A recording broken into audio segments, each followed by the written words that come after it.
Nithyanandam Paramasukhadam Kevalam Jnanamurtim Dvandvatitam Gagana Sadrisham Tattvamasyaadilakshyam Ekam Nityam Vimalam Achalam Sarvadi Sakshibhutam Bhavatitam Triguna-rahitam Sadgurum Tam Namami.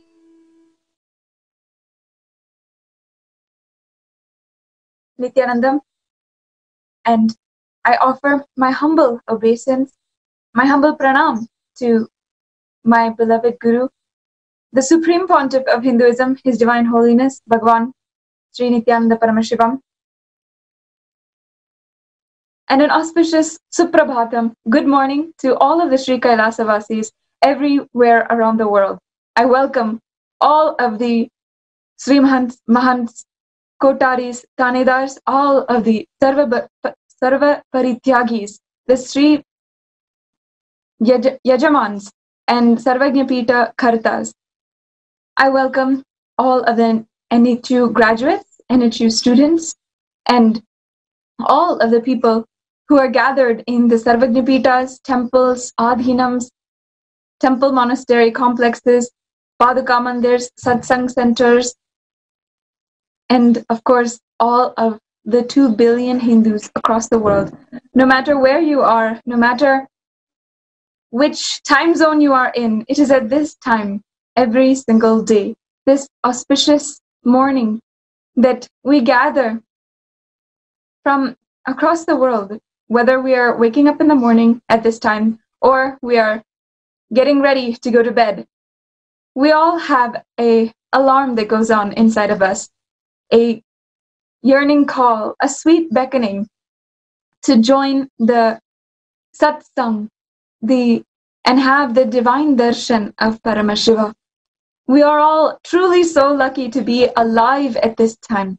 No matter the outside circumstances that we might perceive, the economic crisis, the global pandemic, Sri Kailasa Vasis all over the world are celebrating a superconscious breakthrough, the greatest happening on planet Earth, the happening of Bhagavan Paramashiva, who happened time and again on planet Earth,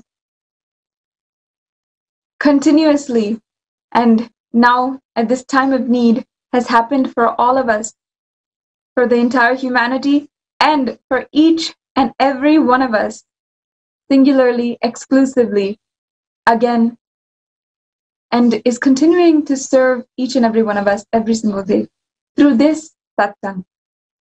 Satsang is the time that all of us join together and are coming together to relish, to soak in the divine revelations from Paramashiva, to align ourselves back to the ultimate goal, and to remind ourselves of what we have taken this birth for, what is our purpose in our lives, and what is the purpose for lifetimes, what is their life's purpose.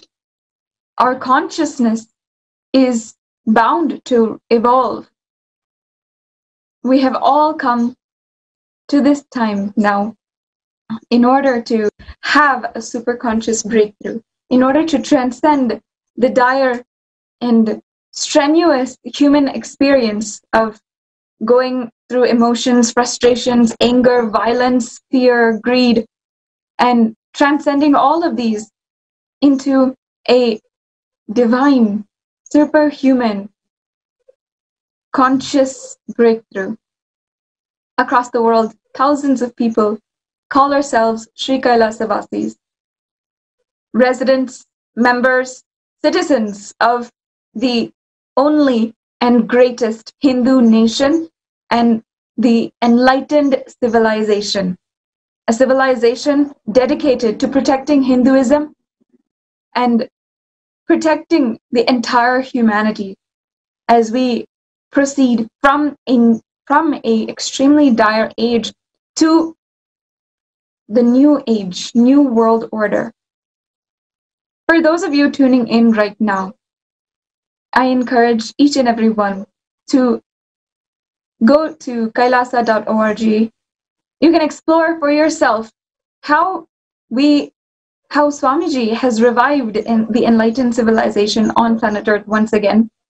How this is one of the, perhaps the only hope that there is for humanity to survive, humanity to see its next generation. All of us are struggling with something. All of us are going through something in our lives, whether it is health, wealth, relationships. And His Divine Holiness has happened on planet Earth. Bhagavan Paramashiva himself has happened on planet Earth once again in order to give us that breakthrough, in order to not only solve what we want, solve our day-to-day problems and frustrations, but just gift us the ultimate breakthrough, the ultimate transformation into a new life.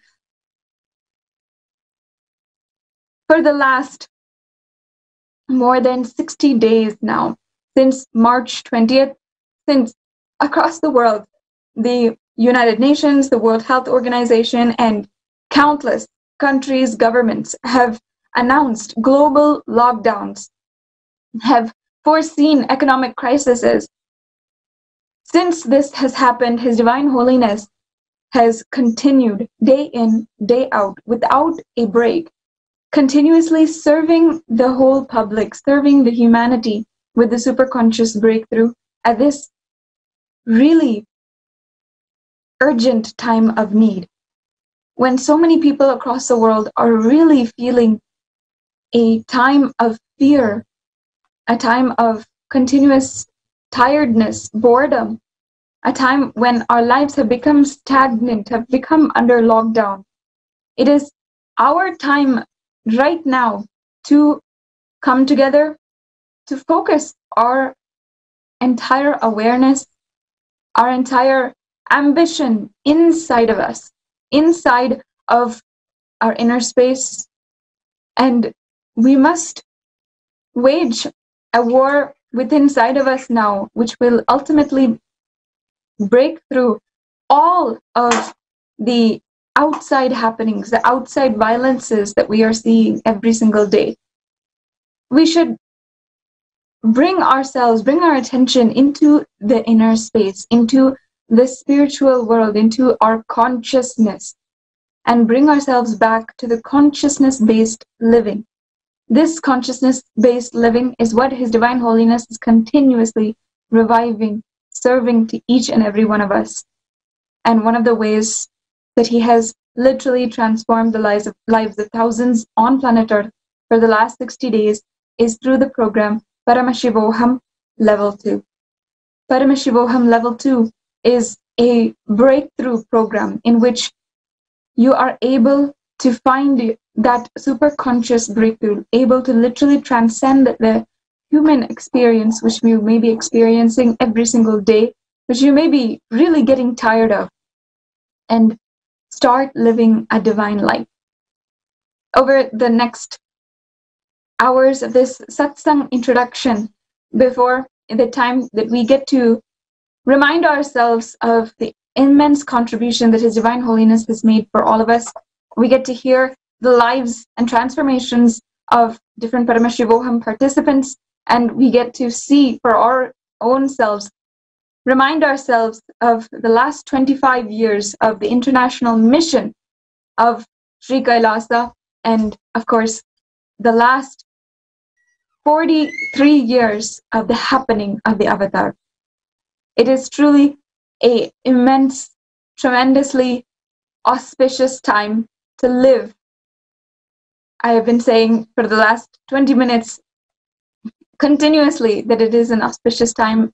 It is a time which we all should be grateful, because His Divine Holiness is available for each and every one of us on planet Earth. Swamiji is an avatar. As per Hinduism, he is an incarnation of Paramashiva, the embodiment of consciousness.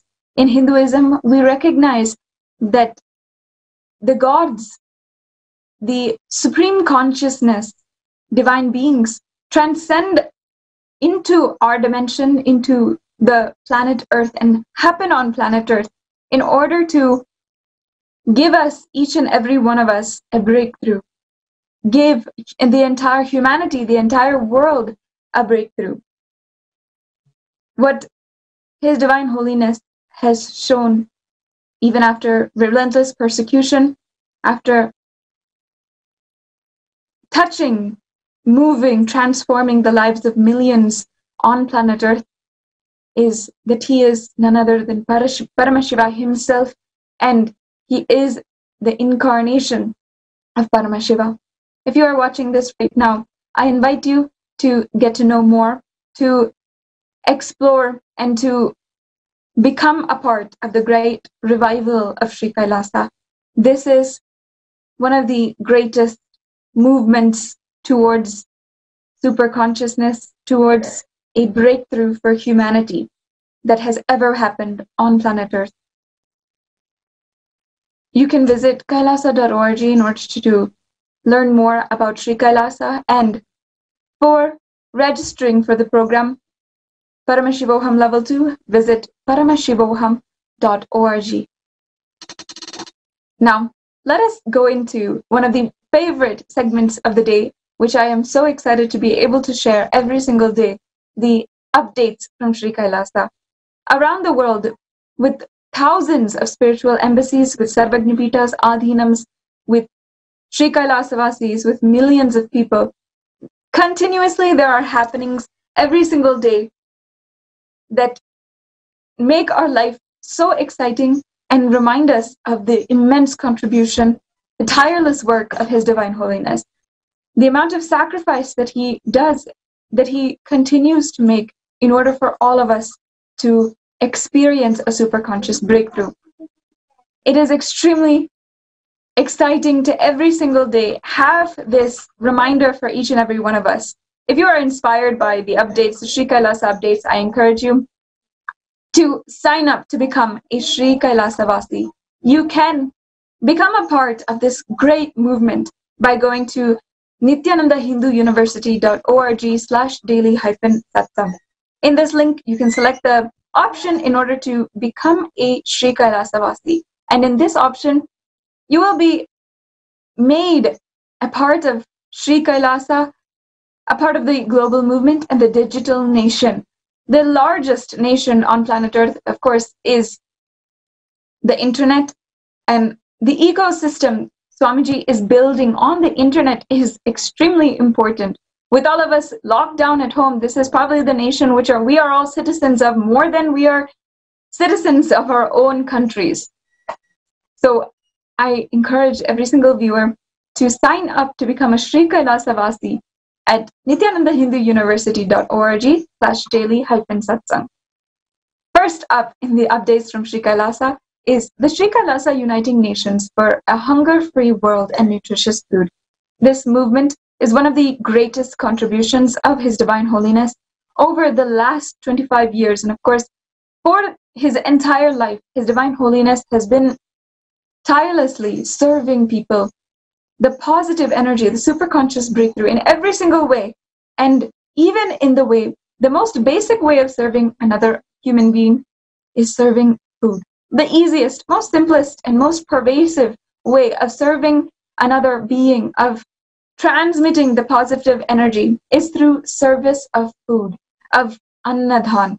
Annadhan is a exclusive tradition from Hinduism, originating from Sanatana Hindu Dharma, and we have continuously been serving annadhan, especially in this time of a global lockdown, where so many families, so many people are not able to feed themselves and not able to feed their families, attend to their families, and are suddenly facing a situation where they're not able to be, not able to attend, not able to take care of themselves or their families, because governments have been in lockdown. So many people who are dependent on daily wages. Now, there are different stratas of society, we all know. There are people who are dependent on daily wages.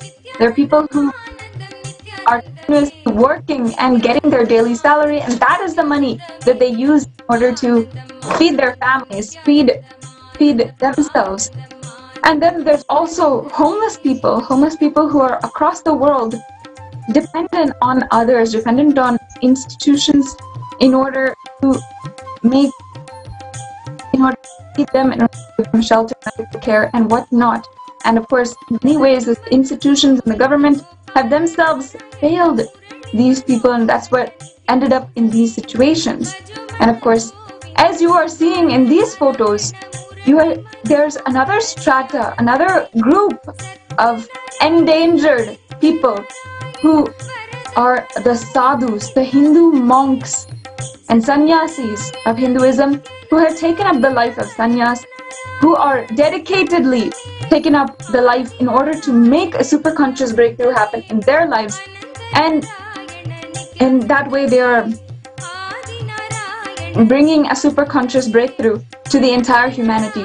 As Swamiji says, one sadhu, one person who is making it a priority, has dedicated their entire lives to a superconscious breakthrough, is worth 100 times, is doing more contribution than any CEO, any doctor that may be out there. If you may not understand this at first, but if you see the amount of work, the amount of contribution that comes just from one sadhu who is keeping up the tradition, the lineage of sannyasis from Sanatana Hindu Dharma, you'll understand that what he is saying is exactly the truth.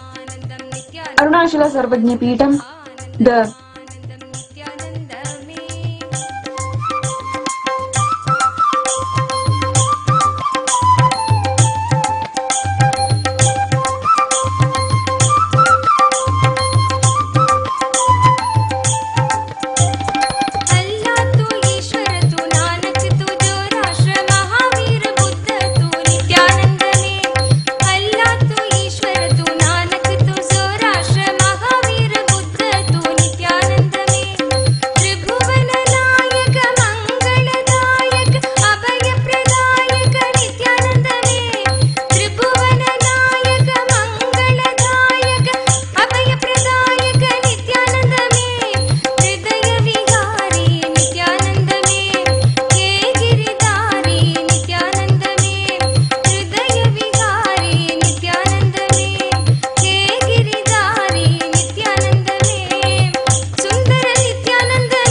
next update from Sri Kailasa.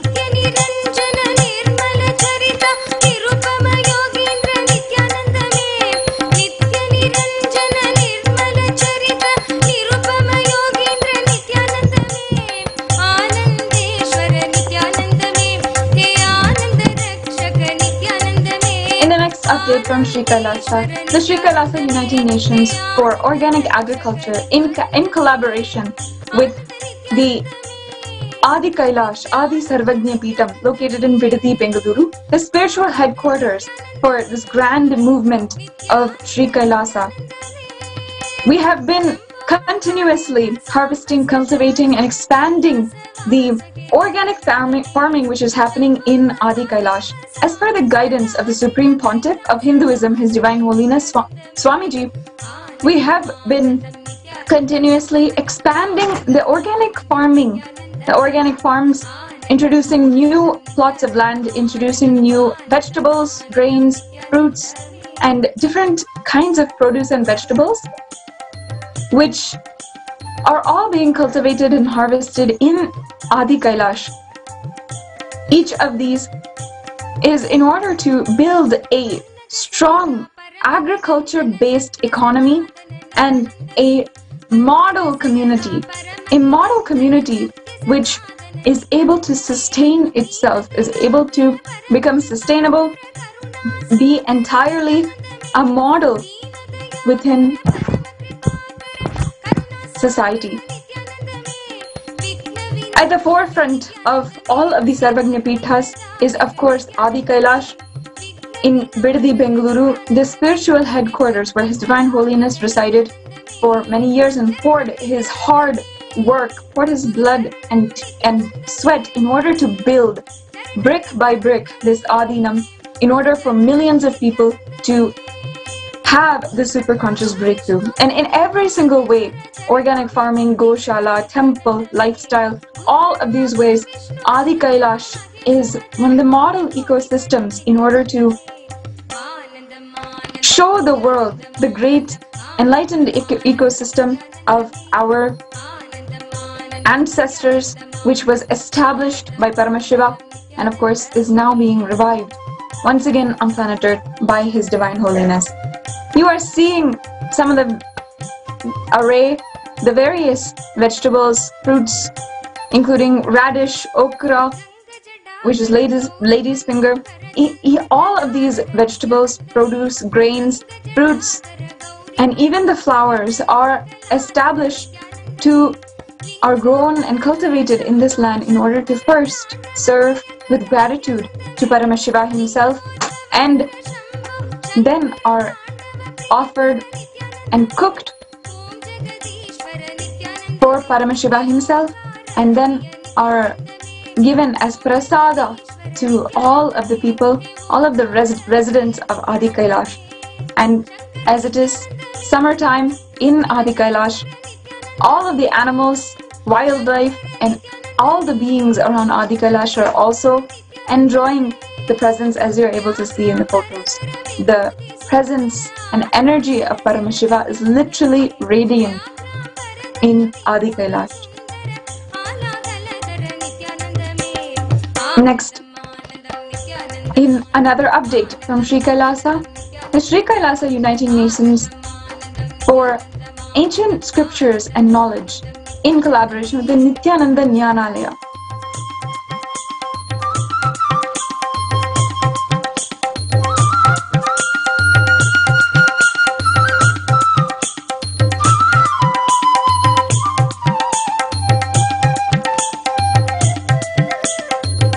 The Sri Kailasa Uniting Nations for Ancient Knowledge and Scriptures is going in a new momentum with the Nithyananda Satsang in order to collect all of the Hindu scriptures across the world, in order to revive all of the lost Hindu scriptures and collect them, make them available to each and every one.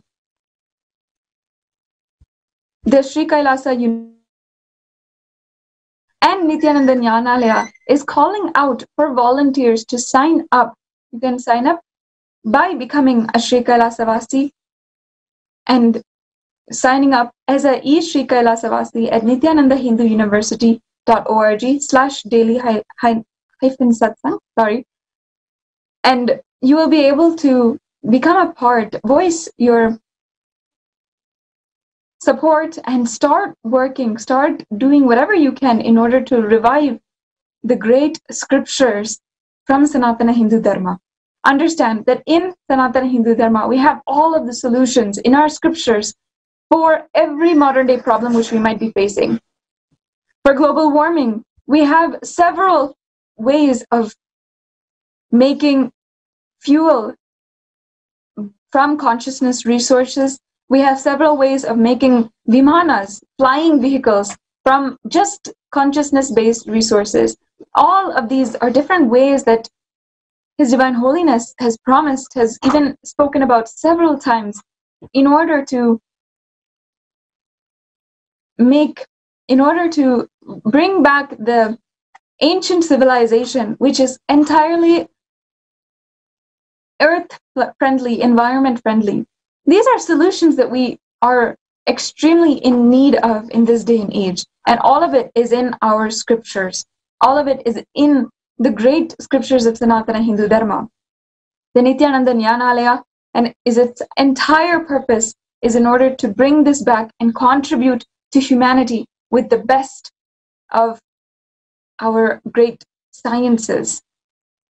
So if you'd like to start becoming a part of Sri Kailasa and you are excited by these updates, whether it is the continuous service of Annadhan, the organic agriculture, or the efforts and work of the Nithyananda Jnanalaya, all guided by the Supreme Pontiff of Hinduism, His Divine Holiness, Bhagwan Nithyananda Paramashivam, you can become a part of Sri Kailasa today and start contributing to the world with the best of everything which exists, the best for humanity itself.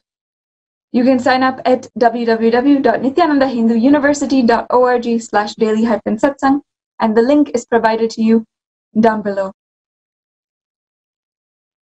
Today, as declared by the United Nations, is also World Bee Day. Of course, it is recognized by the international forums, by scientific communities, by so many different cities and forums, that today is the day that we recognize bees, honeybees, and different species of bees for their contribution to planet Earth. It is not just human beings who contribute to ecosystems on planet Earth. It's not, and Sanatana Hindu Dharma has recognized that for thousands of years. We have recognized that all beings contribute to planet Earth. All beings have a right on planet Earth. And of course, it has been extremely scary, extremely threatening to us to see the endangered species, endangered living for bees and honeybees on planet Earth. It is shown to us in very many ways that bees are extremely fundamental to the ecosystem, the biological ecosystem, and are fundamental to our very living and existence on planet Earth. We are in need. We are literally dependent on honeybees in order to exist on planet Earth. And the fact of the matter is that in Sanatana Hindu Dharma, in our very Kamika Agama, one of the source scriptures, Kamika Agama, is a ancient scripture written by Paramashiva himself, in which the very lifestyle of Hinduism is dictated verse by verse by verse. It is such a beautiful scripture in which you can yourself get lost in the words of Paramashiva, how he guides each and every one of us in order to become more and more super conscious beings, in order to guide each and every one of us to become higher and higher, evolve higher and higher in our lives towards enlightenment and radiate a super conscious energy. And bees were also talked about as a very important aspect of the ecosystem. His Divine Holiness himself has spoken on how bees are inherent in the enlightenment ecosystem, how they are actually a part, how we, in Adi Kailash and all of the Adinams, Sarvagna Pitas all over the world, the presence of bees is a sign that Paramashiva exists there.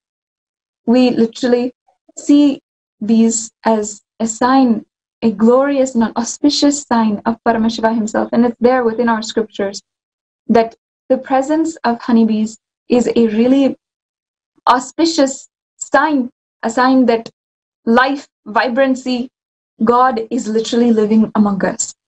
And if you see in Adi Kailash, everywhere in the living spaces, especially in the temple, in the Nithyananda Paramashiva Devalaya, in the construction there in the temple, and as well as the residences, the honeybees are coexisting along with us and having their own ecosystem in order to enjoy Paramashiva there. So before we proceed into the satsang introduction, in order to recognize in this international platform for World Bee Day, let us hear His Divine Holiness's message from the ancient scriptures and what he has said on bees.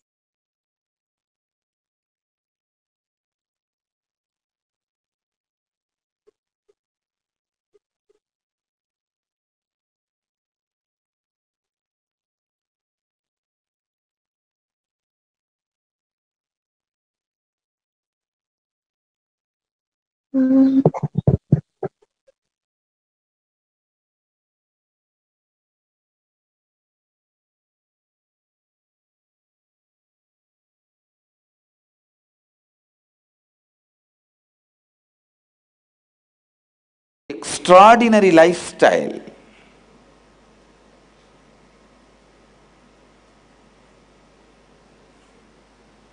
Amazingly declaring the yogic powers,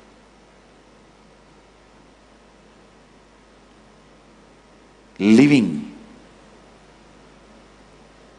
the powers of Mahadeva,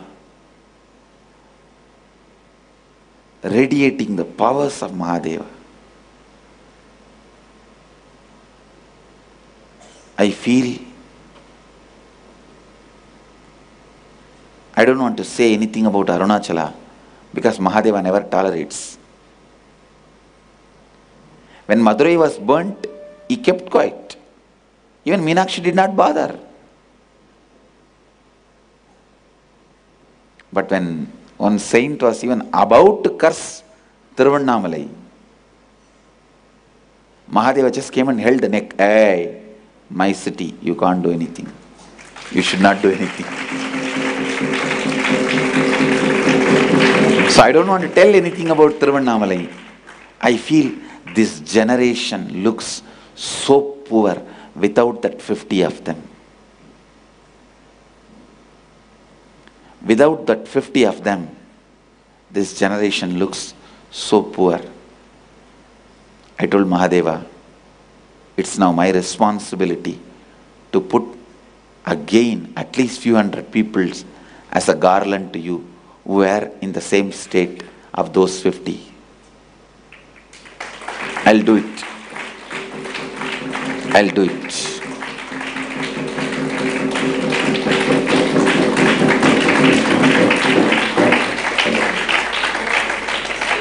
Just like how we get wooden pillars from the old houses and refurbish and give it back to society, I'll get the old souls from Kailasa, refurbish them with a modern language and knowledge to reach out to the world, humanity, and give it to humanity.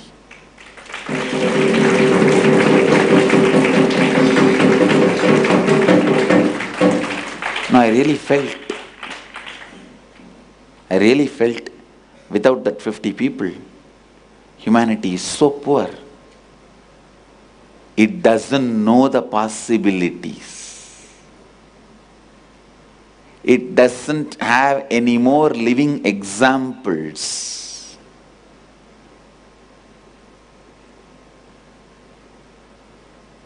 by living as an example the things Ram Sarat Kumar used to teach.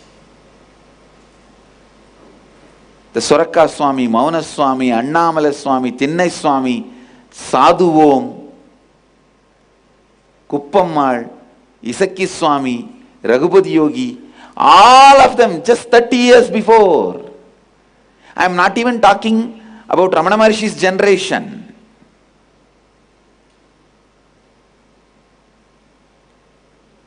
Humanity has become so poor without them. Because now none of you even have one single living example to see and learn.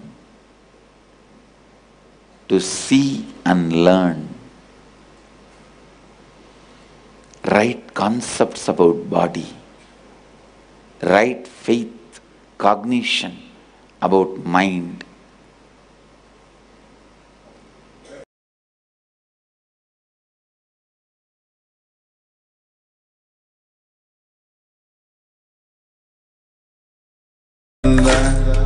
Paramashivam Om Nithyananda Paramashivam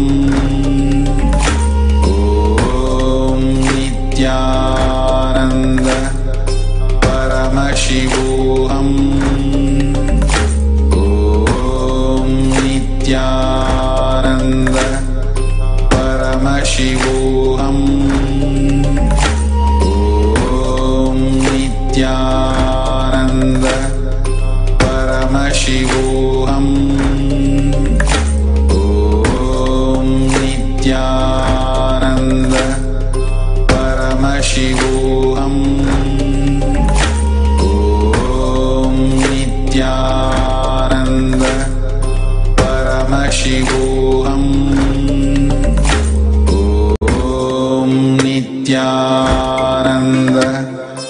Paramashivam Om Nithyananda Paramashivam Om Nithyananda Paramashivam Om Nithyananda Paramashivam Om Nithyananda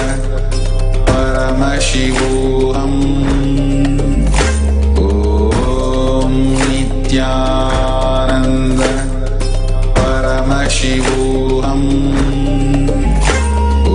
Om Nithyananda Paramashivam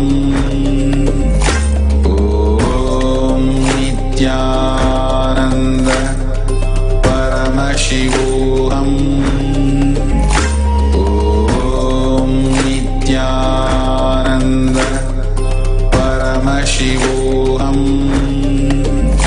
Om Nithyananda Paramashivam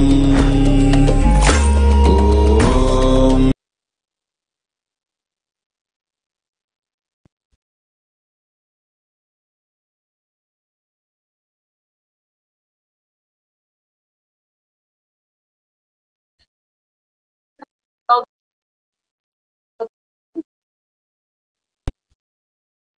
As we were explaining today, as per the United Nations, as declared by the United Nations, the governing international body,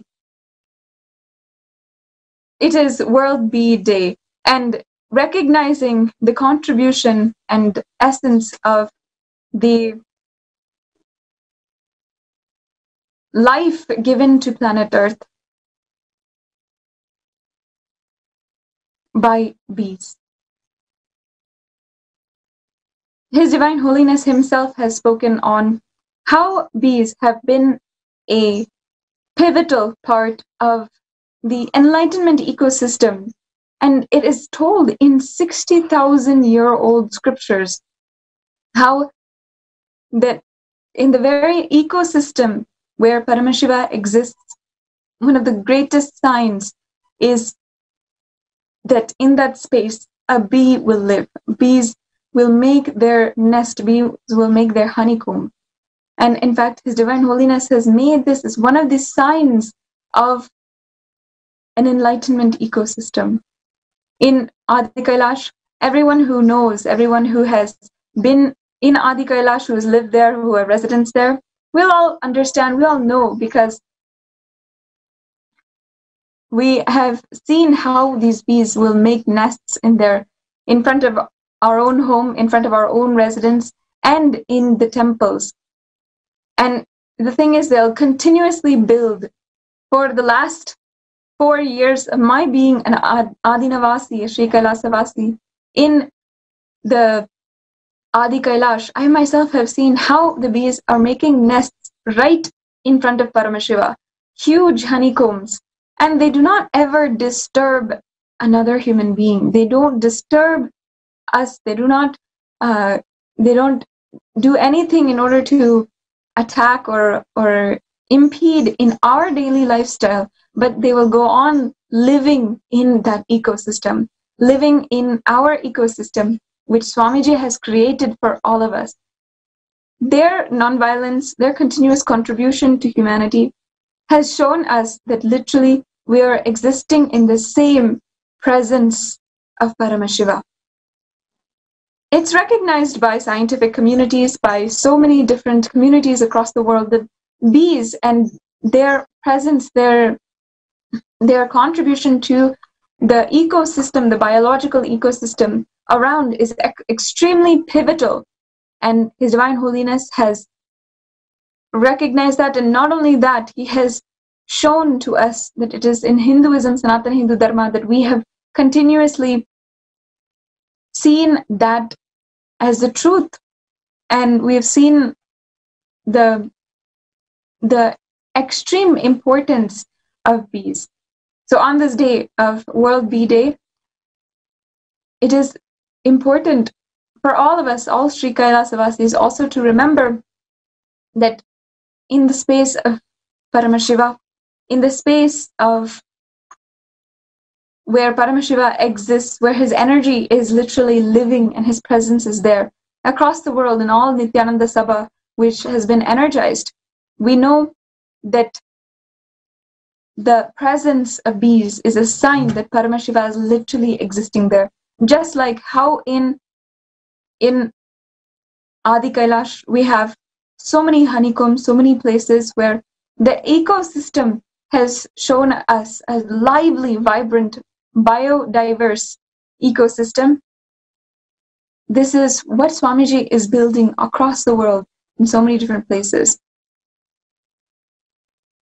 Across the world, this place where there's absolutely no pollution in the air, there's absolutely no pollution in the water, there's no pollution in the land. All of these are extremely rare nowadays. But unfortunately, it is extremely important for all of us to come back to that society, to come back to that lifestyle where it is absolutely toxin and chemical free. Unfortunately, our lifestyle, the pollution, the amount of poison that we are literally spewing from the factories, from the vehicles that we drive, and also from the content, the media that we put out there, it is extremely harmful for society. On this day, we are celebrating Earth, we are celebrating biodiversity on planet Earth, and we are celebrating the need and existence of other species, not just ourselves, not just human beings.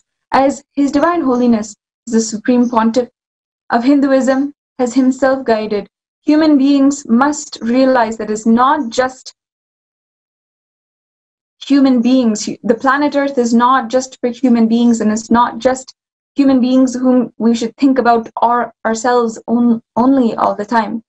We must start understanding, acting, that planet Earth is not just for human beings, it is for all beings on planet Earth. And as the supreme forefront of advocates for vegetarianism, for veganism, for non-violence against all beings, His Divine Holiness is also, of course, at the forefront of, as an advocate for all environments, for bringing healthy environments and ecosystems across the world. And he has continuously brought that for each and every one of us. He is continuously trying for each and every one of us to experience and start reviving Sri Kailasa within inside of ourselves and around us. By bringing spiritual truths into our lives, by helping us, guiding us without any fail to achieve a perpetual state of completion and fulfillment inside of ourselves. That is true peace, which ultimately leads to global peace, to world peace, which can ultimately only secure our future and the future generations. For this day of the International Day for Bees, which is recognized by the United Nations, let us watch. Now let us watch what His Divine Holiness has said regarding how Kamika Agama has literally given us the secret for the existence of bees and their contribution, their existence in an ecosystem.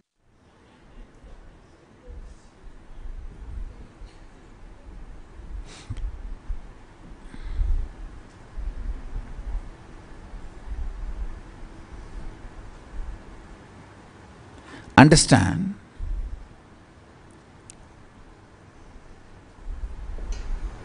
Mahadeva says in Kamikagama, a village should have naturally formed honeycombs. The drainage, hen, duck should drink that water and survive. I was thinking, what is the meaning of all that? If the drainage water drunk by ducks and hen and they survive, means the whole thing is organic. There is no chemical in that.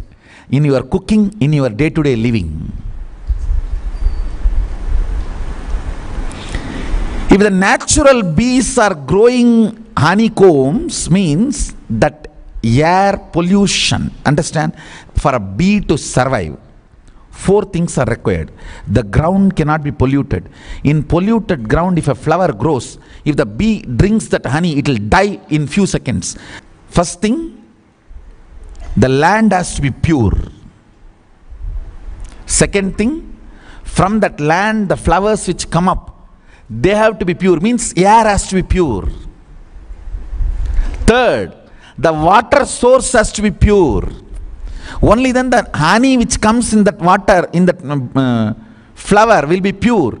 So the bee can drink that honey, flourish and build honeycomb. Understand, bee does not fly more than 1.5 kilometers in their whole lifetime. They live in 1.5 kilometer region only, maximum 1.5 kilometers. Moving them beyond 1.5 kilometers is a big job. It's almost like they lose their balance if they fly continuously more than 1.5 kilometers. So within 1.5 kilometers only they will settle down. If there is a place, natural honeycomb farming, Sadashiva says that is a blessed ground, start living there, I reside there.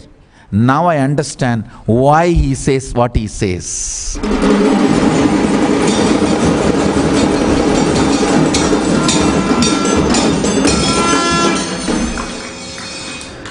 Look around our campus and count how many natural beecombs, honeycombs.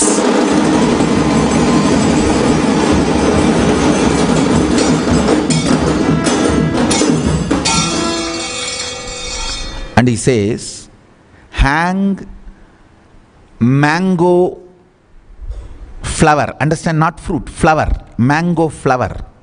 Before becoming fruit, that mango will give a flower, small flowers.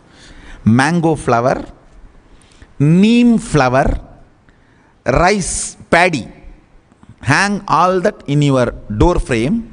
Sparrows should come and eat them. Only then you can live in that house. Means Sparrows have very sensitive lungs. If the air pollution level in that area is very pure, only then the sparrows will come and live there, survive there. If the sparrows are not living or chirping, that place, air pollution is not conducive for human lungs to breathe. Go to all cities, show me a single sparrow in Chennai or Bengaluru inside. Single sparrow. Forget about Delhi. Delhi, even you cannot survive. No, Delhi, actually you have to develop a new lung to survive.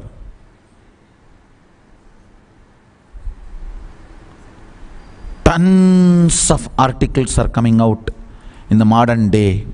The chemtrails, chemical trails are infused to keep human beings dull, sober, sick, under control.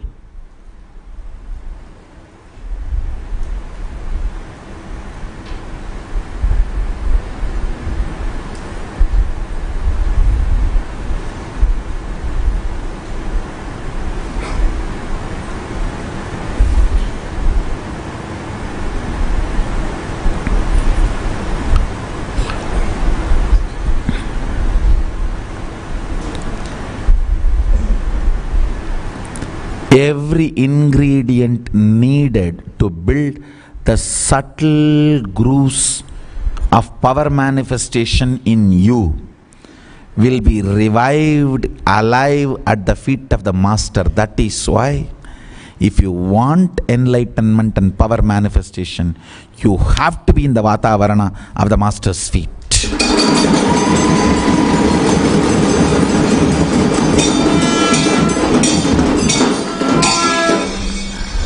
You may be crorepati, but you eat only shit. Understand? Now I am very straight. You may have 10,000 crore wealth, but in the plate only shit. What is their use then? You have 10,000 crore.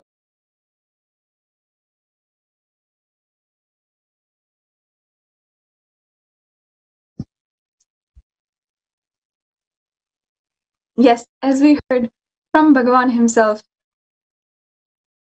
on this day of World Bee Day, let us remember how Sanatana Hindu Dharma is continuously, every single way, every single day in Sri Kailasa, we are completely inclusive. We always invite the other beings, bees, sparrows, ducks, swans, whatever it is, into our ecosystem, and we live and coexist with them. Ultimately, on this day of World Bee Day, we remember coexistence as our fundamental philosophy and how we should always have that. We should always have that as a primary way to live. In our next update, I invite Nithyananda to share with us about the latest updates from the Akhanda Nirvikalpa Samadhi Jnana Yajna, a global movement that His Divine Holiness inaugurated on just a few days back, today being the 7th day. We know His Divine Holiness has been continuously contributing in one way or another, whether it is the Pachepatani Vratam, the Paramashivam Level 2 program, the Kailash Courtyard sessions now. Whatever it is, we have continuously found breakthroughs, continuously new ways to keep our life so exciting and with so many different breakthroughs. So now we'll hear the updates from the Akhanda Nirvikalpa Samadhi Jnana Yajna.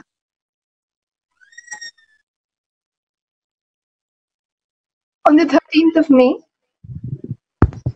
2020, which is just about 7 days ago, His Divine Holiness the Supreme Pontiff, Nithyananda Paramashivam, our beloved Swamiji, inaugurated this global movement of perpetual unclutching, the Akhanda Nirvikalpa Samadhi Jnana Yajna, We have just successfully completed the 7th day.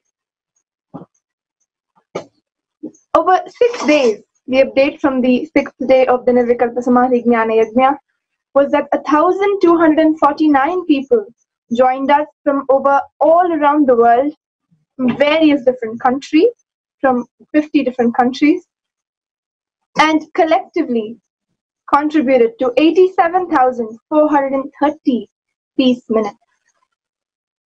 What are these peace minutes? Swamiji beautifully explains that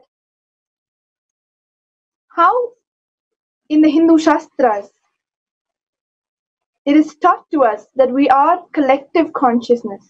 We all are one. That science of Advaita, the science of oneness.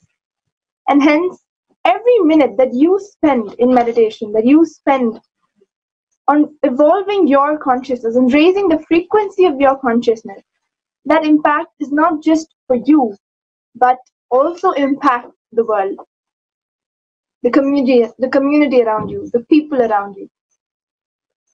There are multiple scientific studies that have proven the impact of our thoughts, our emotions on other beings, on other people.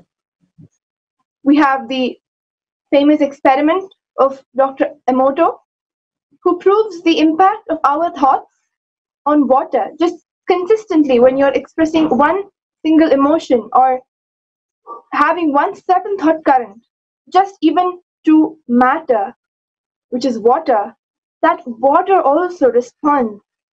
And when crystallized, we saw how each crystal, how each sample of water that was exposed to a different kind of human emotion crystallized in a different way. Similarly, we have multiple scientific studies which prove to us the impact of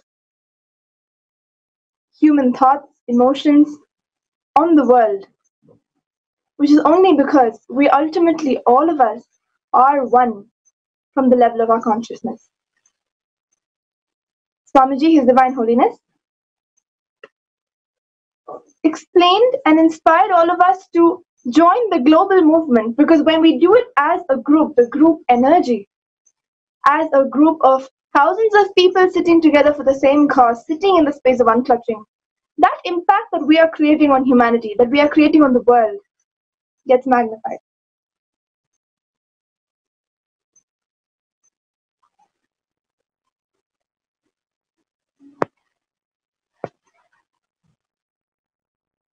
Paramashiva's direct message from Kailasa. Absolute unclutching is the extremely enlightening fuel for your life. Understand? Fundamentally, your consciousness. What excites you, what triggers you into action, what makes you fully alive, awakened, that is your resource, your fuel. Listen, your fuel.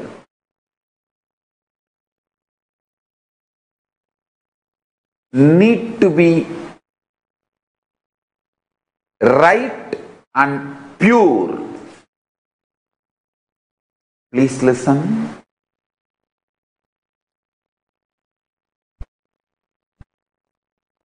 If you use the right fuel, right resource to excite you, inspire you, energize you, you will have respect for yourself.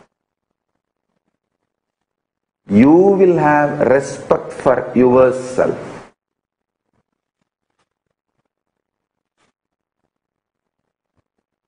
I tell you.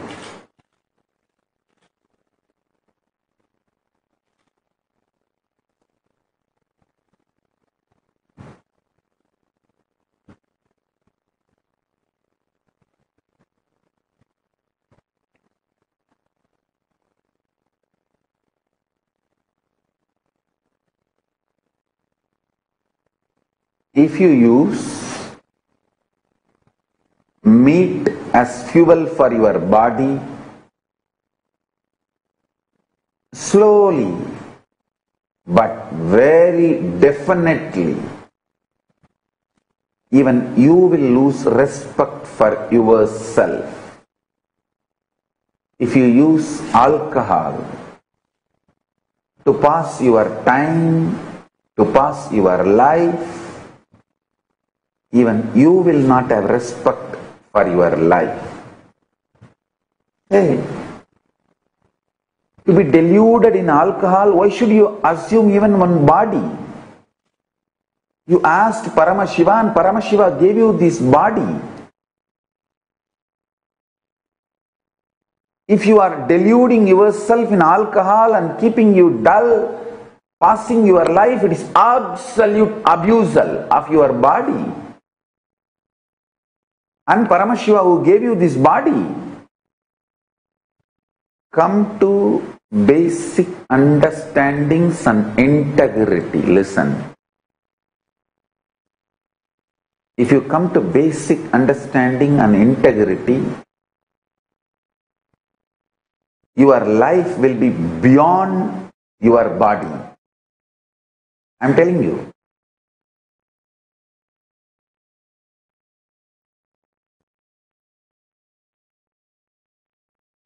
Sri Chidambara and Ma Premaya in Dubai, their father passed away. But every day he is sitting in the room for the satsang. And I am telling you, every day he is there. As usual, how he sits, he is sitting there, attending satsang sincerely.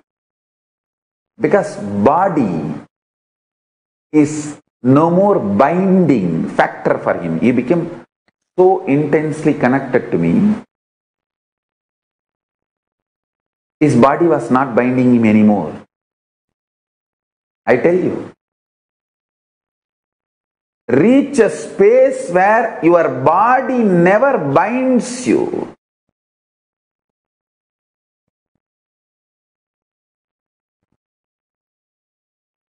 Body should not be binding you.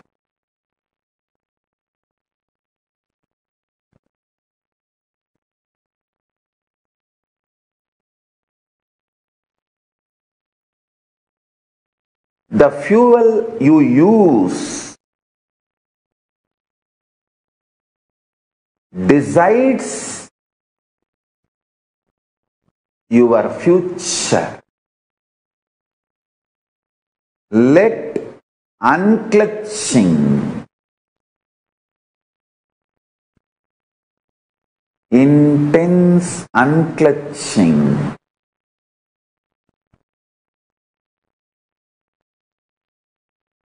be the fuel for your consciousness. Listen to every statement I am uttering.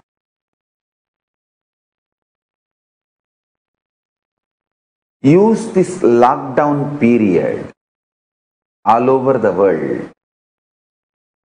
Change the fuel for yourself. You may be using wrong fuels in the past. Now, this lockdown period is the best time to shift the fuel for your system. I tell you. Nirahara Samyama itself is to change the quality of the fuel. Change the fuel.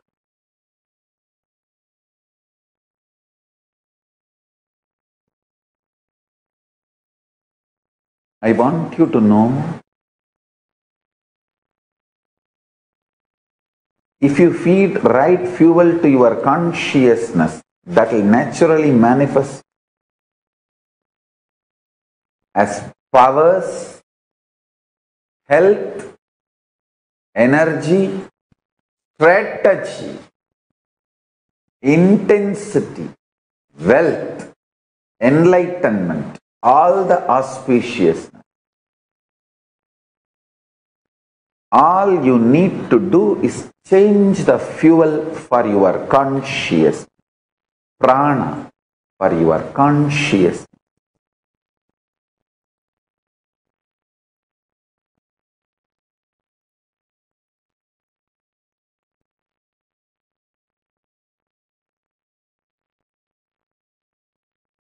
I'm so happy all over the world.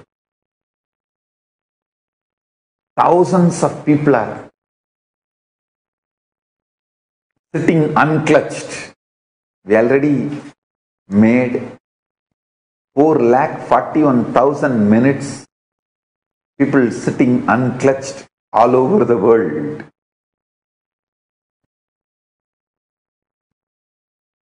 We need to reach out to every individual and make every individual understand unclutching should be.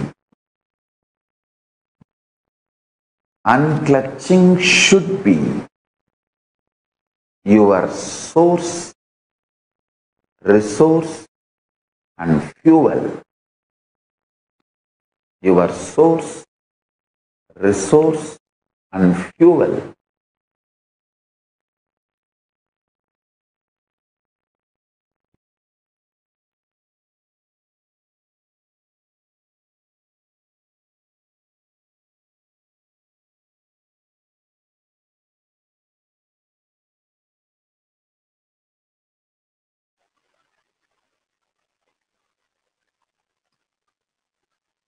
Swamiji, His Divine Holiness.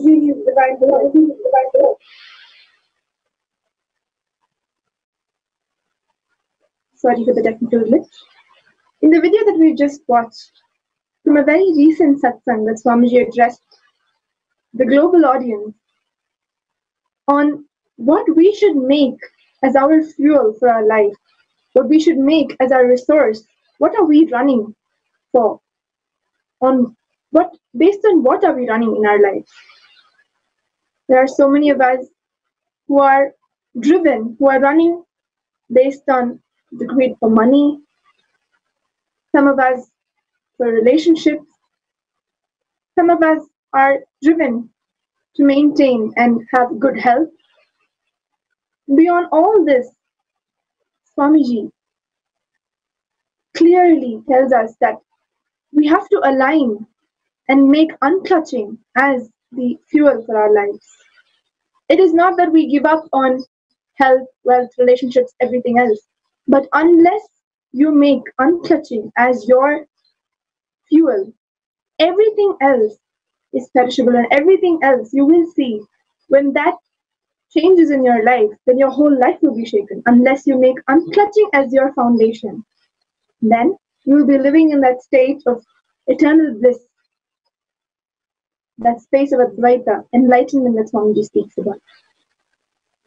I would quickly like to narrate one of the stories that Swamiji himself tells all of us during one of his sessions. When Swamiji had an interaction with his Diksha Guru, Swami Ranganathanandaji from the Ramakrishna Mission. And this story will help us understand how important it is for us to make unclutching as our fuel, as our only fuel in our life. So, when Ranganathanandaji was the vice president of the Ramakrishna Math, and Swamiji, during his wandering days, was living in the Ramakrishna Math, there was once an interaction where Ranganathanandaji was not doing very well. He was sick, and the status of his health was very fragile. And even then, he was just not even able to eat much, not able to keep up himself. But he was in such a state of peace with himself, so blissful with whatever he was able to do, just within himself. And there was once a question that was asked to him as to why several other old sadhus, old brahmacharis, of the Mat who were living in the Arogya Bhavan of Ramakrishna Mat were more indulging into arguments, were being frustrated, were getting angry. They were not able to handle themselves and establish themselves into that state of this peace and unclutching. And when asked as to why that was so, beautifully Swami explained that when you are young, if you've built your excitement based on the level of, let's say, reading scriptures, then once your eyes give up, once your eyes stop functioning properly, then you will not be able to cope up or handle yourself. If you build your excitement just to the level of chanting mantras, then once your brain and once you're not able to do that due to old age, you will not be able to handle yourself unless you establish yourself in the space of unclutching. Just establishing yourself into your consciousness. Only then, whatever that may change in the outer world, you will be established in that space of unclutching. It is so beautiful here. Ranganathanandaji is not even telling us about fixing your excitement on something else like food, money, relationship, entertainment. No, even if it is in spirituality, if it is just limited to reading scriptures or limited to chanting mantras, that also, at some point of time, you will not be able to perform that and you will not know what next then. Now, when we are all able, we are all having the opportunity, the time, during this lockdown especially, when we have the opportunity, the time, and Swamiji who is here to teach us and guide us through, let us use this time to establish ourselves and learn and practice the signs of unclutching and experience that innate natural bliss that we are all capable of, that is our birthright. Let us take this time to establish ourselves in that space. I urge each and every one of you to sign up, if you haven't yet joined us, for the Akhanda Nirvikalpa Samadhi Jnana Yajna, which is happening 24/7 around the clock in various different regions, various different countries around the world. You can sign up at any time. Just decide to contribute at least 1 hour of your day towards this yajna. Sign up on the link that is being projected to you on your screen now. You will be guided to join your local zone, your local global spiritual community. If you're from the San Jose, if you're from Houston, if you're from India, or if you're from Europe, wherever you're from, just choose the option, the various options that you can choose from when you sign up, and you will be guided to join your local community, and you will be trained, taught. You do not need any prior background or any prior experience to be a part of us. We will completely help you, support you, and train you to perform and practice the untouching technique. All of you, anybody from all castes, creed, religions, genders, with no discrimination, is welcome to join us in this global movement, which will impact the world, which is intended to heal the world, the planet, of all the impacts due to the coronavirus. We'll give you a few seconds. Well, you can sign up on kailasa.tv/minutes for peace, where each and every minute that you contribute is not just enriching your life, but raising the consciousness of humanity.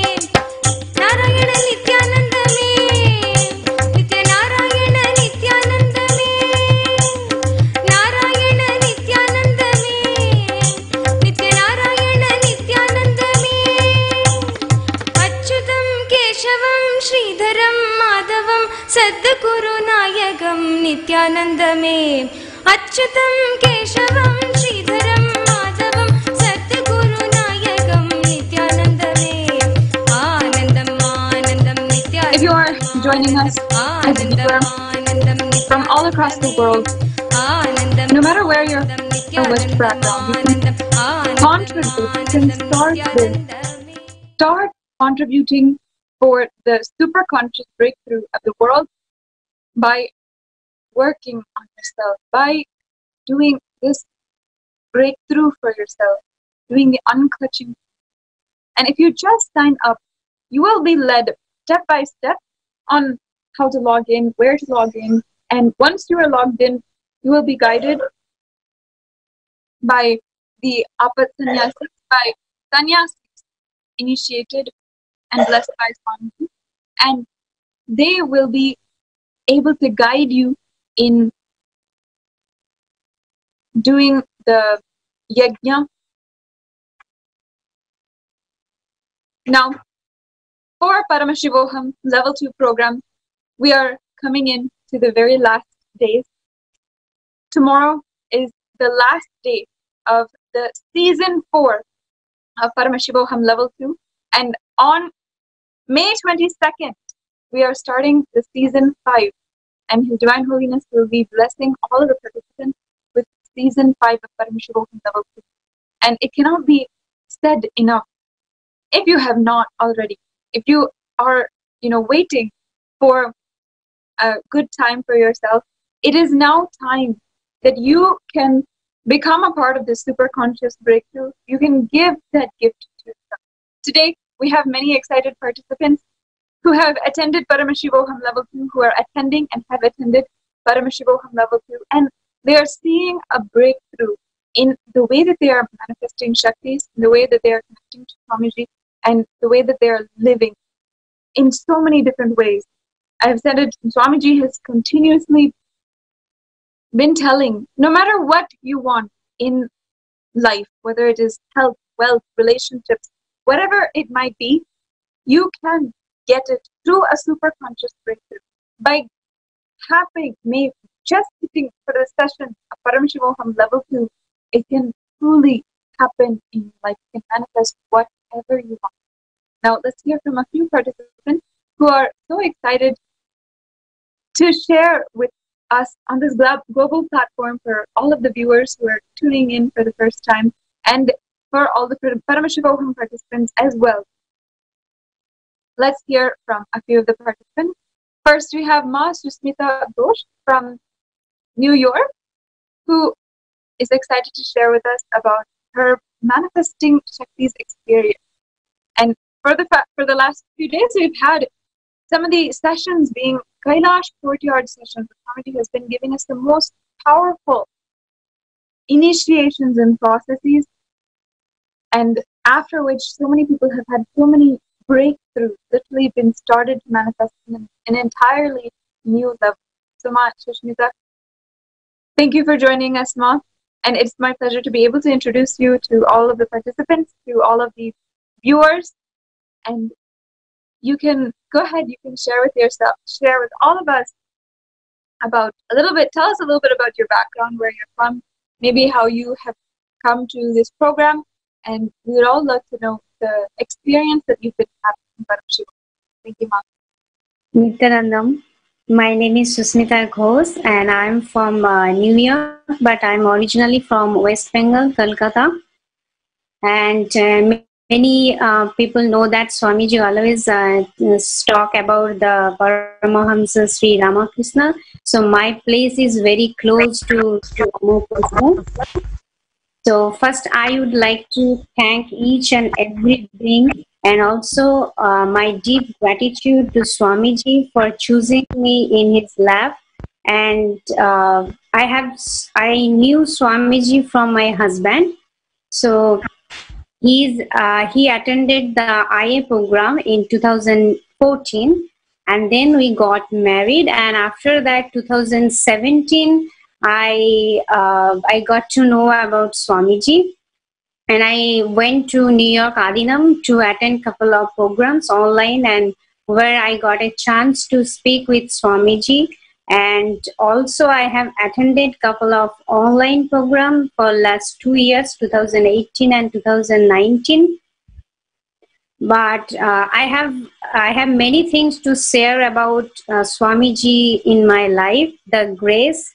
But today I will share a couple of things which I'm really, really excited, because I always have intention in my life that I will have Guru in my life. And when I was in 10, I have asked my mom why I don't have guru. I need guru.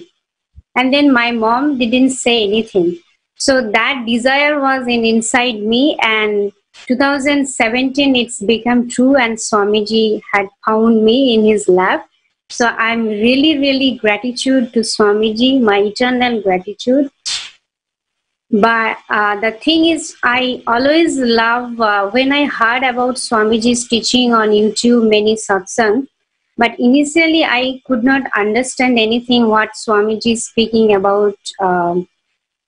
What about Swamiji speaking? But when I did the Nirahara, past 7 months in 2019, but during the Nirahara, I could see that the initiation through the oneness capsule and the satsang, I could really grasp what is Swamiji is telling about it.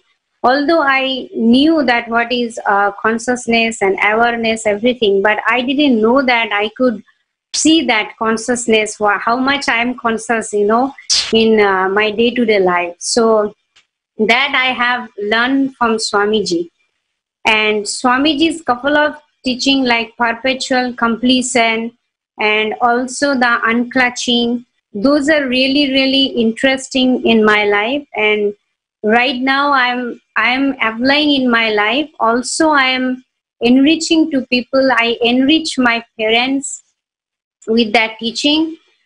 And little bit I would like to share about the Paramashivam level 2 program. And I never met Swamiji in person, and also I never seen Vidadi, but Swamiji has came to my house.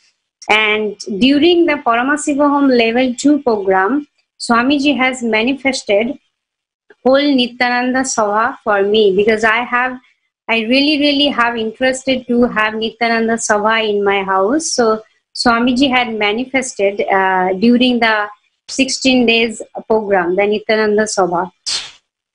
And about the power manifestation, I would like to say that I attended that NKY program in 2018. So after attending this NKY program, I started manifesting the power, the third eye power. But before that, 2 months, I was doing meditation, the third eye meditation, which Swamiji has in the YouTube. I used to put organic kumkum and turmeric on my third eye, and I was really eager to open my third eye. So, and finally, after that NKY program, I realized that my third eye has started vibrating, and also I could see the remote vision power and little bit of body scanning power. But after that, I was continuously doing the power manifestation. Whenever I have time, I always do the power manifestation from the consciousness over matter, body scanning, healing, and also third eye reading. But during the Paramashivam level program, I am attending from batch 1, but still I am in the batch 4, season batch 4. So I will also do the last batch. It is very interesting for me, because I'm so addicted about the power manifestation. Even I could do the tyaga about food and everything just for the power manifestation. So Paramashivam level program, after attending the batch 1, 2, 3, I could see that I'm more active than I was earlier, and also the intense power manifestation. And especially on this batch, Swamiji has surprise courtyard session, which is really blessings for me, because I always have heard about the courtyard session from YouTube and from different participants. But I always ask Swamiji, can we have a little bit about the Kailasa courtyard session? So I suddenly, Swamiji manifested in my life. See, that's why I'm attending this courtyard session also. And the initiation, through Swamiji's initiation, everything is possible in our life. Whatever the door we have closed in our life, whether it is consciously or unconsciously, but through Swamiji's initiation, Like everything is open for me right now, and I can see that I am the creator actually. And I always have early morning to night, always I cherish and always I utter the powerful cognition, different type of powerful cognition, which is helping me to grow super conscious breakthrough, and also the state, space, and power, and being a Paramashiva. So there are many things I have in my life because of Swamiji.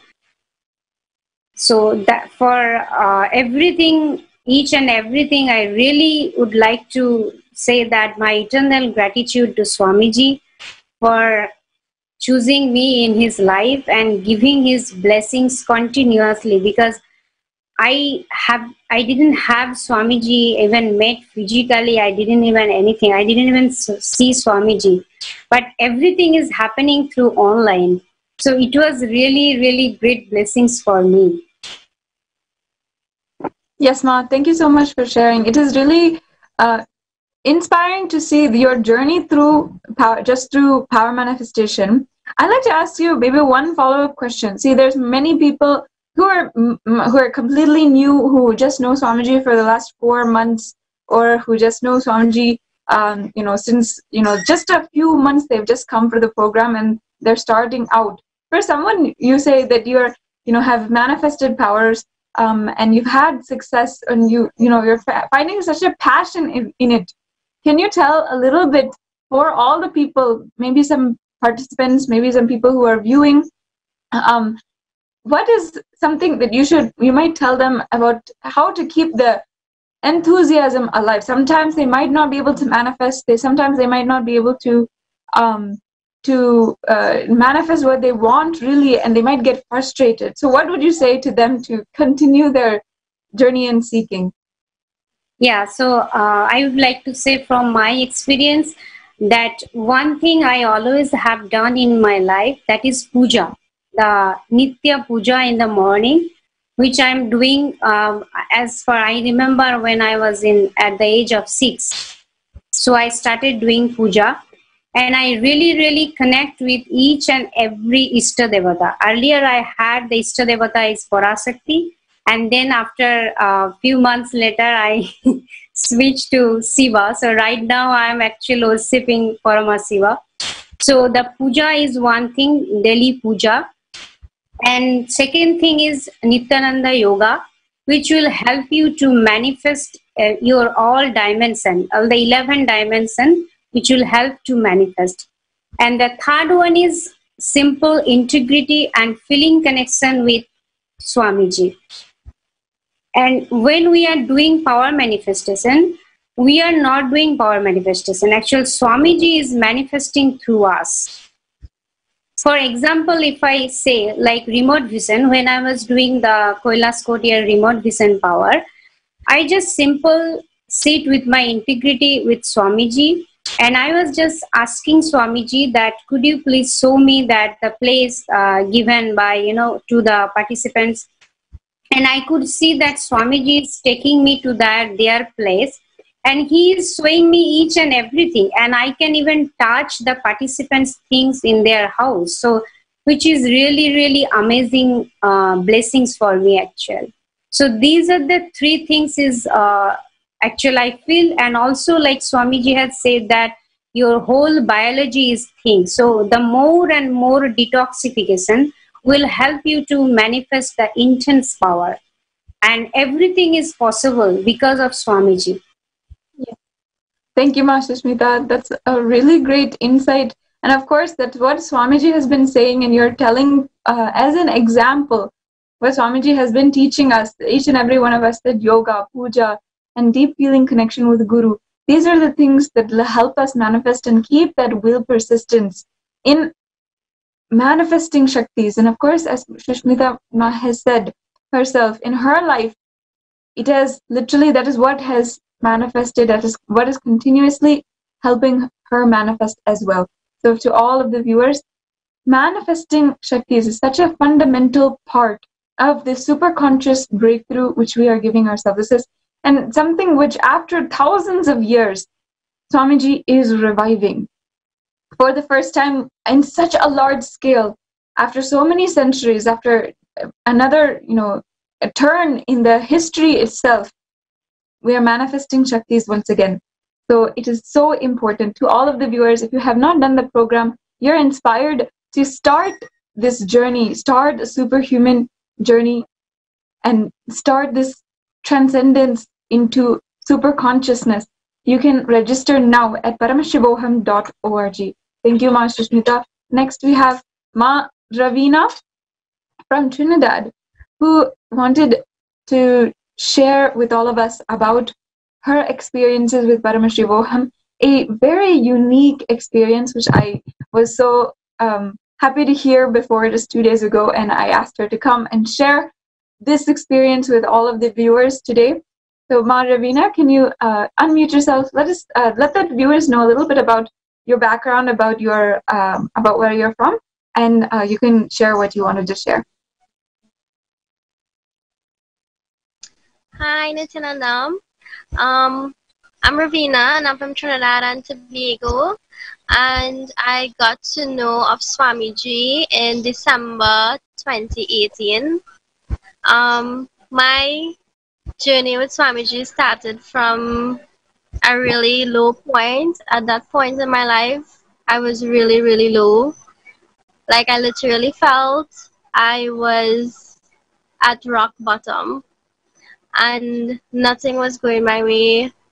Financially, I wasn't stable. I had no relationship. I had no family. At that moment, I was feeling like I don't have anything to live for. So one day in work, I was scrolling through Facebook and I saw this post where Swamiji's Kailasians were coming to Trinidad and they were doing their Homa Puja. So I contacted Ma Parvati, who is part of the Sangha in Trinidad, and she enriched me about it. And she told me the cost was 500 per Homa, and I didn't have no money. Honestly speaking, I had no money. I didn't know where I was going to get the money. But deep down inside of me, I know I wanted to go and do this puja. And that same day, my boss called me and he was like, 2 patients coming and they need 2 medical and to keep the money because he was owing me a lot of money back then. So the 2 medicals came up exactly to $1,000, that exact amount of money to do the 2 homas for the pujas. So I went and I did the homas, and being in that space, everything inside of me changed from not wanting to live, from not being excited about anything. I just felt like a new person, like this is for me. Like, I can't even remember the person I was before I entered the temple to do the Homa. So after that, I knew this was my journey and Swamiji is real. He is Paramashiva, because it have so many people that go through what I went through and they wouldn't have made it out. A lot of people commit suicide. A lot of people end up in mental hospitals. And knowing the state I was in mentally, I know I myself can pull myself out of that. So I know he is real, that he is Bhagwan himself. So after that, I started to follow him, follow his satsangs, follow his teachings. I joined Sangha in Trinidad, and I was always in it, like doing what I could. And in March 2019, I messaged Swamiji personally on his page, and he told me to attend Paramashivam. But back then, and even now, I didn't have the funds to travel, and I didn't even have a visa. So I told him that, and he was like, blessings, my dear. And I told him, okay, Swamiji, as soon as I have the money and as soon as I get a visa, this is the first thing I'm going to do. I'm going to come and do Paramashivoham. And he still said blessings. He said, blessings, my dear. And that was it. And in December 2019, he said they were having Paramashivam in Trinidad. And I was like, oh my God, this is my chance, because I don't need a visa to go to India. He's bringing Paramashivam here. And I was like, okay. But I still could manifest the money because I had so much stuff going on. And Paramashivam ended up getting cancelled. And I told myself, he said I would attend Paramashivam, but he didn't say which Paramashivam I would attend. So I still held that space that eventually I will be attending Paramashivam. And then I was looking at Satsang, and he said he was having Paramashivam in our homes for us. We just need to register. We just need to say yes. And I was like, oh my goodness, this is my breakthrough. He did say I would attend Paramashivam. So the first thing I did, I rushed to register myself because I wanted to make sure they get my application and whatnot. So that was my beginning sharing about my journey with Swamiji. And now I would like to share my special Paramashivam experience. Well, one of it, because I had so many. So this one was darshan from Kala Bhairava. Before the darshan from Kala Bhairava, we had to do Guru Puja and Shiva Puja to prepare ourselves for the darshan. I did not take the initiation to do the Shiva Puja, but they said we could still listen and meditate upon it. So while listening, my crown chakra started to vibrate so powerfully, and I couldn't believe that that was happening because I didn't take the initiation and I wasn't even performing the puja. And I told myself, if I could get this powerful vibration and this powerful click and I haven't even taken the initiation, imagine how it would have been like if I had actually taken it. Like how much more I could experience. So we did all that, and they said to prepare a tray with sacred ash or cinder or basma or sandalwood paste.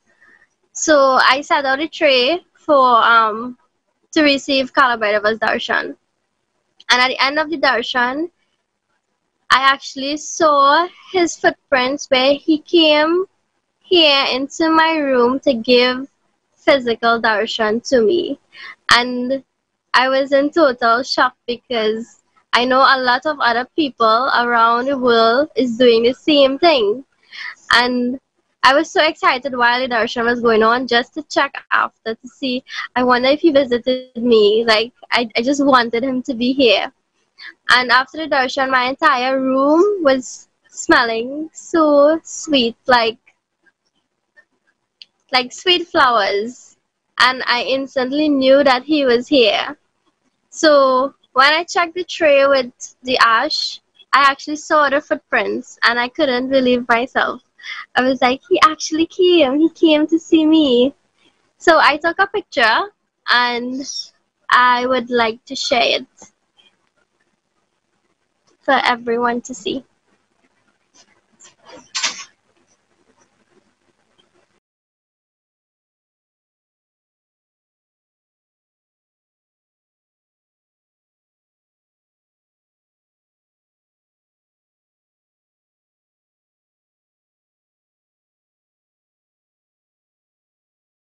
Okay, well, I don't think I could share the picture, but I know he actually visited, and I couldn't believe that he did come. So that was my beautiful sharing so far. Yes, ma'am. Thank you. See, actually, His Divine Holiness, what Swamiji is giving to us when he does the Bhava Samadhi Darshan, literally those gods, all of those devatas are literally there and they're expressing through him, and it is even more than any words can even describe for each and every one of us. And even now, during the Kailash courtyard sessions as well, how Swamiji is continuously making himself available wherever we are, sitting with us in the Nithyananda Sabha, and he is telling us every single day that he is literally there with us inside that room, inside that Nithyananda Sabha. So any darshan, any time that Paramashiva gives us darshan, he is there with us and he is relaying, transmitting that great superconscious experience. Just as Ma Ravina has shared with us, thousands of people have experienced the same thing, have experienced such a beautiful and life-transforming experience through the darshan. Next, we have Sri Paramamayananda from Canada, who wanted to share a experience which he had from Paramashivoham level 2. And he has done this, and he's also very much connected to Swamiji for quite some time now, and also a part of the Akanda Nirvikalpa Samadhi Jnana Yajna. So, Paramamaya, you can go ahead and share with us. Thank you, Ma. So, hi everyone, I'm Paramashivam. About me, how do I came to Swamiji? So, I started in 2019, September, and really, since this time up to now, it's really like my life completely changed, and in many ways, I want to share some. Because I did the Pratiksha Pada Puja to Swamiji, and we had this session with him, which is the Dial Devatar. And this was really completely magical. Like, really, we went there and we talked directly to Swamiji. And I asked him for him to help us, me and my family, to raise our consciousness. And I also asked him to heal many things, and he said, yes, I'm going to take care. One of the things that happened after this is that my two parents, they decided to be vegetarian. They just turned vegetarian after that, like 2 weeks after I asked Swamiji. This really shocked me. I was like, wow. I was really thankful to Swamiji. Like, my parents, they have been eating meat since they are young, since they started eating. And then they just turned vegetarian like this. It was completely unimaginable for me. Unbelievable.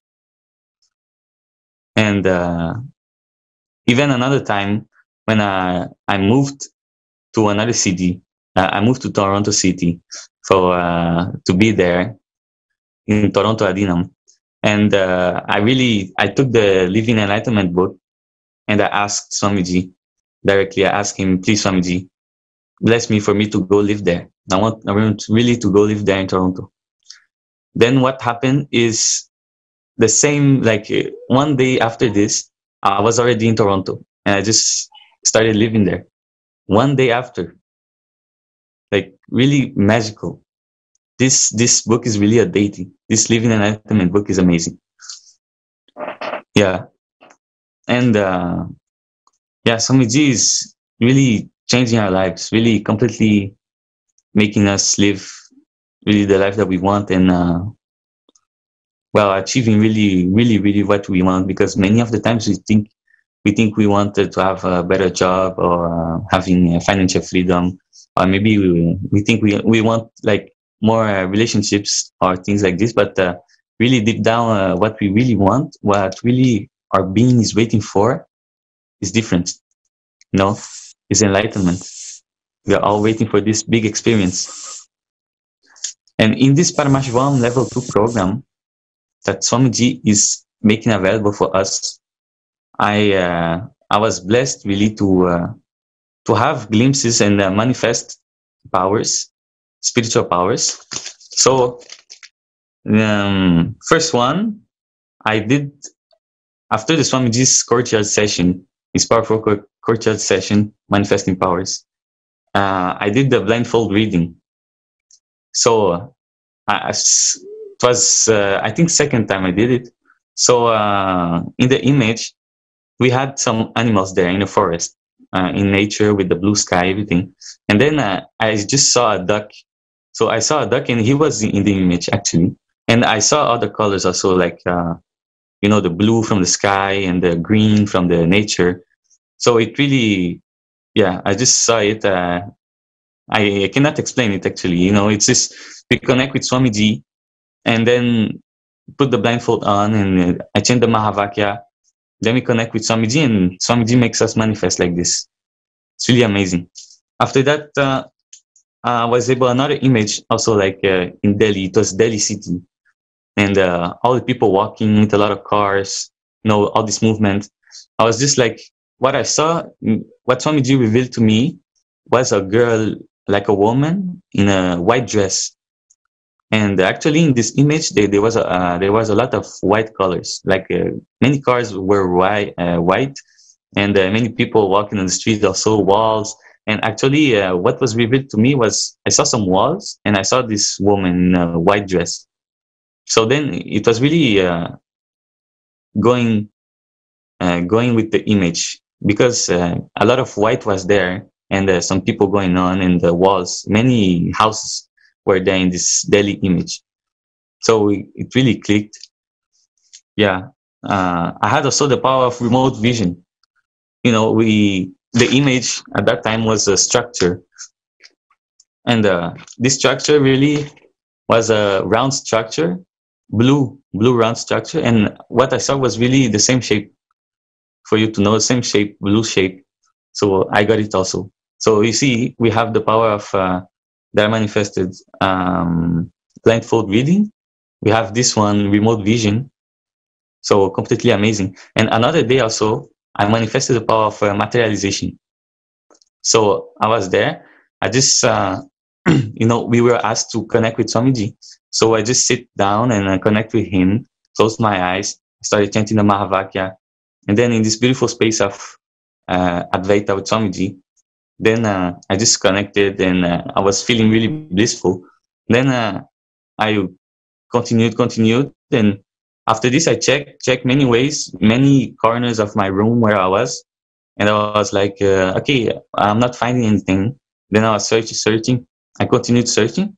Then when I opened some little thing that I have here, I found it. Inside of it, kumkum. The kumkum had money materialized.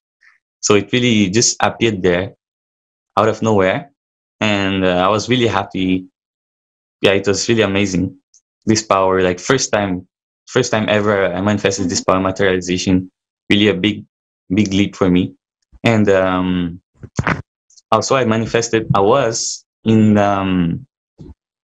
after I manifested this power, actually, just directly after I manifested this kumkum, I had the idea, like I need to manifest wealth. I'm gonna ask Swamiji. So then I had this idea. I just continued to be seated and maintain the space with Swamiji in the space of bliss. And I asked Swamiji inside the space for me to manifest wealth. Like, said, Swamiji, I need some wealth. Please help me. I need some wealth. Swamiji, help, please. Then what happened is Swamiji did it. So Swamiji did it. Yeah. He really helped me. And I'm laughing because really it made me laugh also. So I was there, and okay, after this we continued in the program. This is what I did. But 2 days after this, what happened is I received an email. So I was in my computer actually. I received an email. I said, oh, okay. Yeah, I went to the email, and in the email, it was a program that I did like 1 year before. It was a program to learn English. So I did this bilingual program to learn English, and then they sent me this email. So this email was about them sending me money, like out of nowhere. I was like completely, I did this program, everything was good. They never said anything about sending us money or any refund, anything. And they just send me money like this out of nowhere. And the reason why they written the reason, they have wrote the reason was like inscription. They said inscription, So nothing was there, like really. I asked Swamiji this money 2 days after this money came to me like this. So I was really happy. I said, oh yes, Swamiji, thank you. thanks for listening to me. You know, I was like jumping out of my chair. I was like really, yeah, really amazed. It's really nice. So this program is really awesome, and we have all these amazing powers, and we learn amazing big information about the Vedic civilization, and all the sciences, different science from G is reviving, you know, bringing this all to humanity, helping us to evolve. So yeah, for everybody, or for whatever you want. You know, you want more relationships in the life. You know, you want more wealth. We have this wealth completion. So our relation with wealth, all the things that happen in our life related to wealth, we can heal all this and build a real beautiful relationship with wealth that will make us such abundance will happen in our life due to that. So in all the spheres of our life, we just can evolve like this and have many breakthroughs. So thank you so much, Swamiji, for that opportunity. Really, we are really blessed.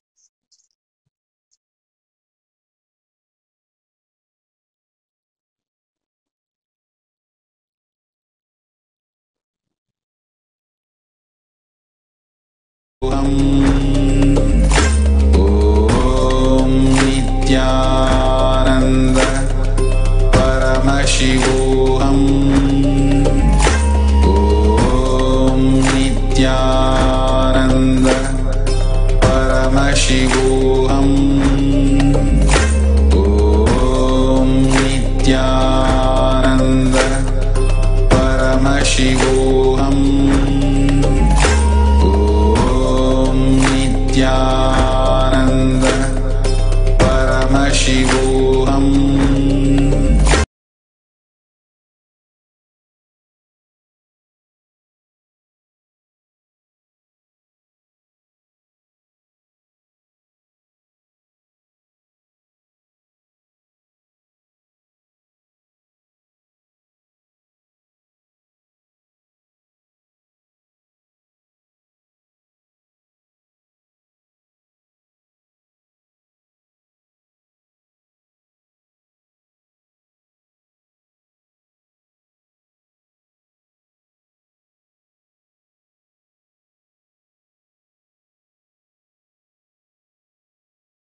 which happened and literally manifesting wealth. For all of the viewers, what His Divine Holiness, Bhagwan Nithyananda Paramashiva, is doing for us, literally reviving the Vedic civilization, reviving these powers, the Shaktis from our ancient scriptures, and making it a lifestyle for us, reviving that very ecosystem for all of us.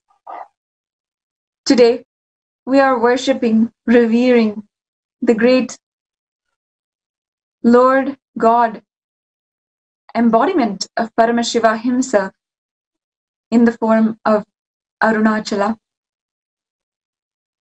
Arunachala is in many forms one, the sacred hill, which you're seeing also now, located in Tiruvannamalai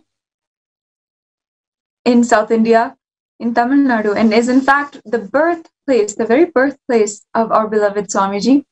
And second, he is also in the form of Arunachaleshwara, the Arunachaleshwara temple, which is located in this town, under the gaze of this sacred hill, is one of the oldest temples and one of the kshetras where Shiva is worshipped. In fact, it is told that in this temple, which you are seeing, this was one of the first constructions constructed by Vishnu and Brahma themselves as an offering in order to worship Paramashiva.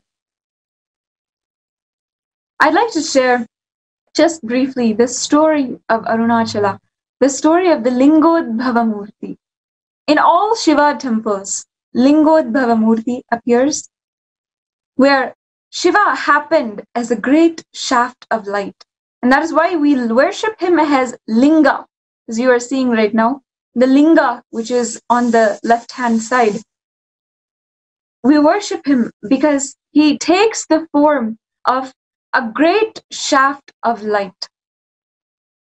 The story goes, it's not a story, of course, it is a Purana, it is a history that happened back when gods and goddesses were able to travel between dimensions, between different lokas, different dimensions and different worlds, different planets, all the people were able to travel. Shiva had manifested as this great shaft of light in order to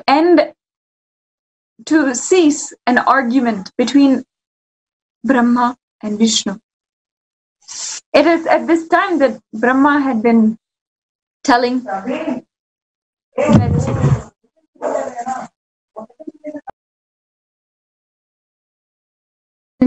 Vishnu, for as I am the creator of the universe, there is no universe itself without me.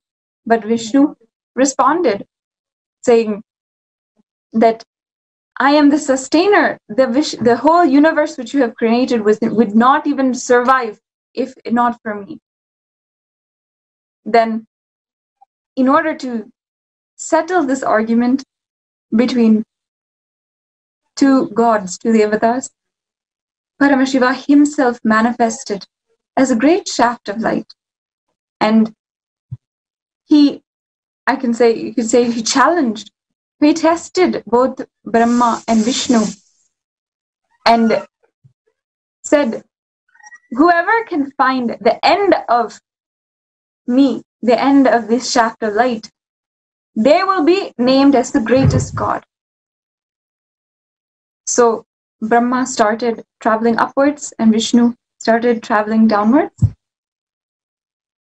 And Vishnu is traveling and even years, centuries, yugas even pass by and he is not able to find the end.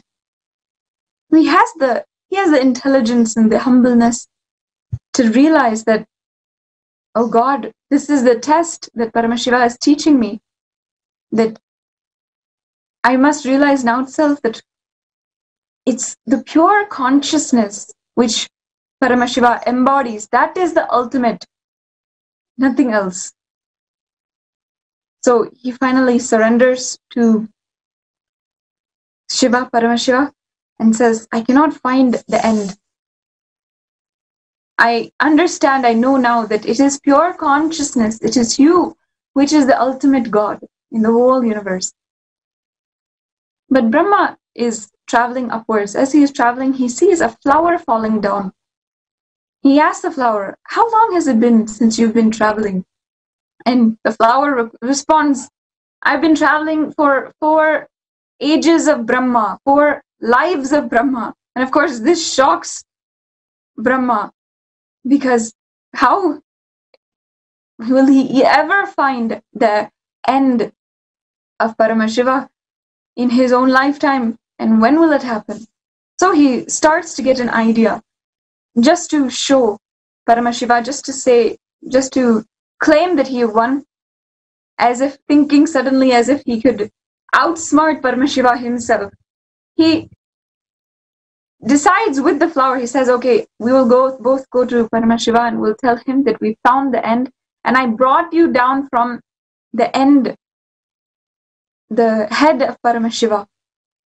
And the flower, of course, it's a mistake of the flower, that flower itself agrees and says, okay.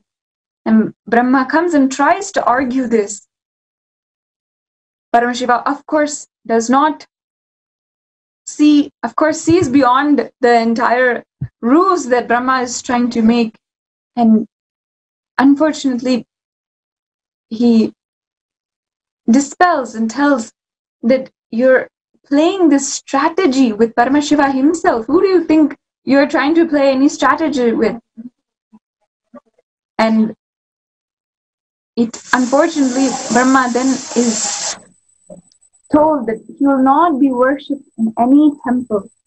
After great sacrifice and after he had does the tyaga or the penance and he redeems himself, Paramashiva then tells him that, okay, wherever I am worshipped, you can be there as well, carrying all the water which falls from the linga. And of course, Brahma humbly and accepts this great place right next to Paramashiva in all of this temple. This happening of the Lingodbhava Murti is a story that has transcended time itself. It is told, and we worship Arunachala Hill as the great embodiment of Paramashiva himself, because we know that the very place which Paramashiva had landed, had pierced through when he became that shaft of light, the place where he pierced through the earth, planet Earth, is Arunachala. So when he happened as a great shaft of light, he happened on planet Earth as the Arunachala hill. And that is why Arunachala, that hill itself, is worshipped as a fire, is worshipped as a shaft of light. And around the world, all Hindus know this place as a spiritual pilgrimage site where Hindus travel at least once in their lifetime in order to experience that very space of Paramashiva, go to the temple and witness the architecture which was built by Vishnu and Brahma themselves according to the Kamikagama, perfectly according to the Kamikagama. And after that, for thousands of years, a spiritual ecosystem was made in order to serve humanity, in order to protect the entire Sanatana Hindu Dharma. It is this very place, for all of the viewers, for all the Paramashivoham participants who may not know, who are just understanding for the first time, this very place that is the very birthplace of Swamiji, our beloved Guru. He himself, we worship him as the embodiment of Arunachala. And he is literally, of course, Paramashiva himself. And he himself has told so many times that if you ask him anything, if you ask Arunachala, if you ask Swamiji anything and you ask him as Arunachala, he simply fulfills it and wants to fulfill whatever you ask. That is the connection that he has with that great sacred embodiment of Paramashiva, which is there. If you ever visit the great town of Tiruvannamalai, you will know that the entire town, no matter the religion, now after many years, there's even Christians and Muslims, there's so many people who live in the town who may not exactly, who are not raised from the Hindu background, but they will all agree that Arunachala is their God. For the whole town, for the whole spiritual town, the Arunachala hill is literally their God, and for everything they owe all the gratitude and pay all their worship, reverence, everything to the Arunachala hill. And the Arunachala hill has literally provided for each and every single one a ambience for enlightenment. The whole hill itself is a spiritual incubator, one of the terms that His Divine Holiness himself has given as spiritual incubator, where Enlightened beings are literally attracted there, born there in two ways. After the enlightened beings are born on planet Earth and they live, they are attracted to Arunachala and they just want to live there. Examples being Yogi Ram Surat Kumar, the great Raman Maharshi. All of them, perhaps even if they were born in other cities around India, they were wantingly want to go to Arunachala and just live there and rest forever there. After that, and also there are many beings, thousands and thousands of beings who landed near Arunachala Hill, just in that town itself, because the entire Arunachala is just like a lighthouse. That is how His Divine Holiness has explained it to all of us. The hill, as it is the great shaft of light, it is a lighthouse for all of the enlightened beings as they're landing on planet Earth to land in that very place. As you are seeing now, the pictures, this is Pundi Swamigal, you saw Ramana Maharshi. This great spiritual incubator, this great land of Arunachala has attracted all of these beings, and all of them are a part of Swamiji's life. That's one of the most beautiful things from his life, from the great Avatar Leela, is the relationship, the disciplehood that he had with thousands, with literally so many of enlightened gurus. People who had brought with them, had trained as yogis, had become great yogis in their lives, and they had taught for their whole lifetime the great enlightenment science. They literally exemplified it for all of us. Ramana Maharshi is one of those examples whom Swamiji had connected with on a very deep level. And of course, Isakki Swamigal, whom you are seeing right now, this great ascetic, this great sadhu, he had taught Swamiji, given initiations to His Divine Holiness, and also had been a part of the elite group of great enlightened beings who had literally brought the embodiment of Paramashiva on planet Earth.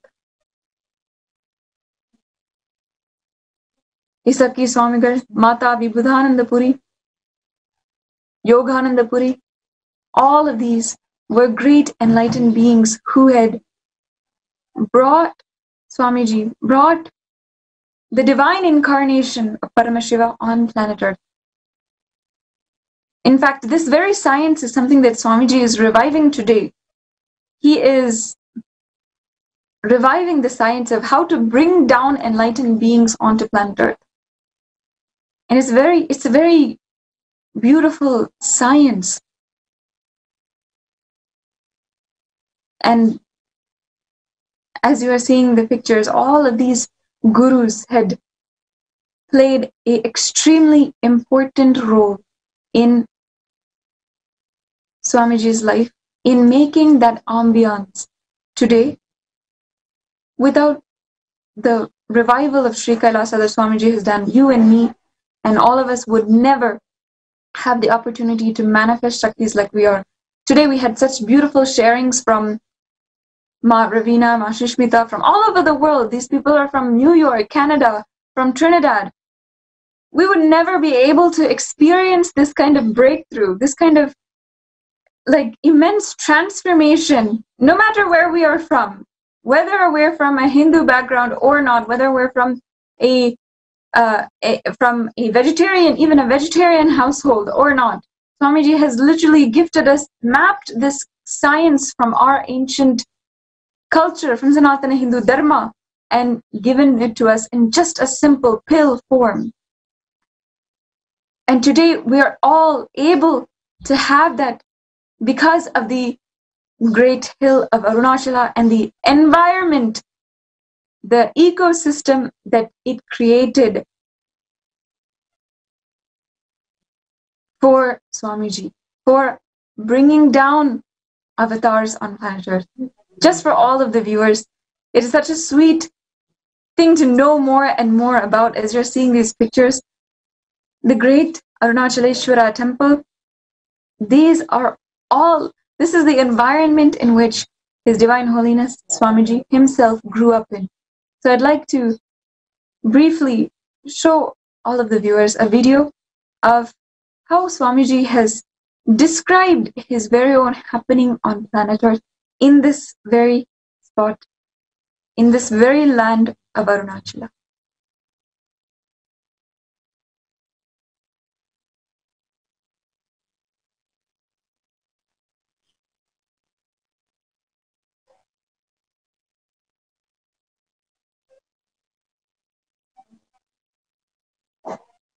Satchidananda. First, it was just the Satchidananda, nothing else. I was conscious, I was alive, and I know I was alive, and I was just enjoying that I am alive. I exist. Suddenly, in a very vague way, one small light, please understand, I am explaining frame by frame what happened during my birth. During my birth, frame by frame what happened, I am explaining for biography. Later on, I'll explain every frame. The first frame was a light in somewhere around South India, southern India. But I do not know at that moment it was Arunachala or something like that. Just somewhere around southern India. That was the first slide, first scene. The next scene, like a star, shooting star, I was just pulled by that light. The second scene was like a shooting star, I entered into that light. The third scene in my consciousness was the Arunachala. By now, I know I have already taken the body. I have already taken the body. I am inside the body. It was around 11:45, January 1st, 1978. Then it took around 40 to 45 minutes for me to settle into the body and come out. So according to doctors, the time is something like a 12:30. But according to me, 11:45. 11:45 of January 1st. That was the time first the Arunachala appeared in the consciousness, in the inner space. And the moment I saw the Arunachala in the inner space, I know the body is, I have assumed the body, or I entered into the body.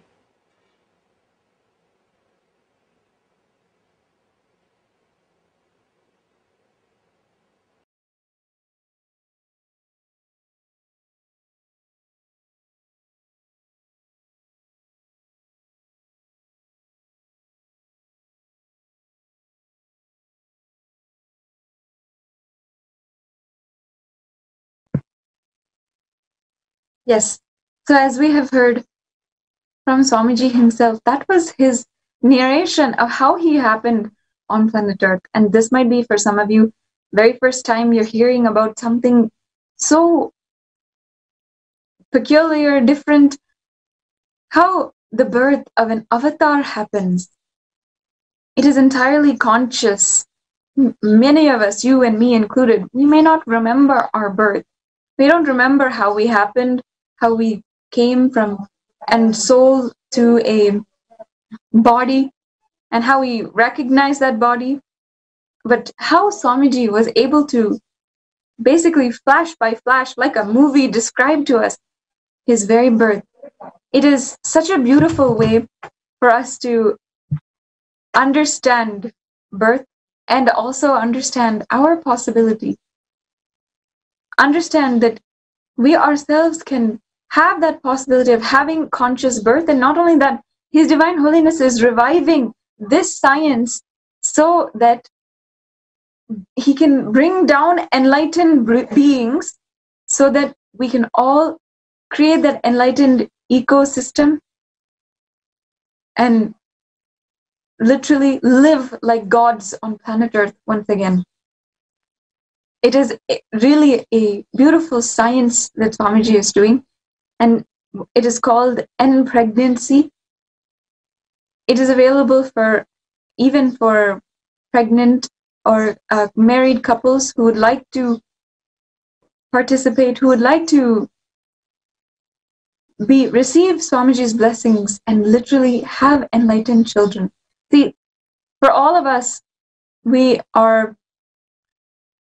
might have come down and we started living our lives with full of patterns and full of negative emotions based on society's social conditioning, based on different grids of fear and so forth. But what His Divine Holiness is doing is making the foundation, laying the foundation right now for the future of the world, where an enlightened civilization is literally bound to flourish, and all over the world we will have enlightened beings once again.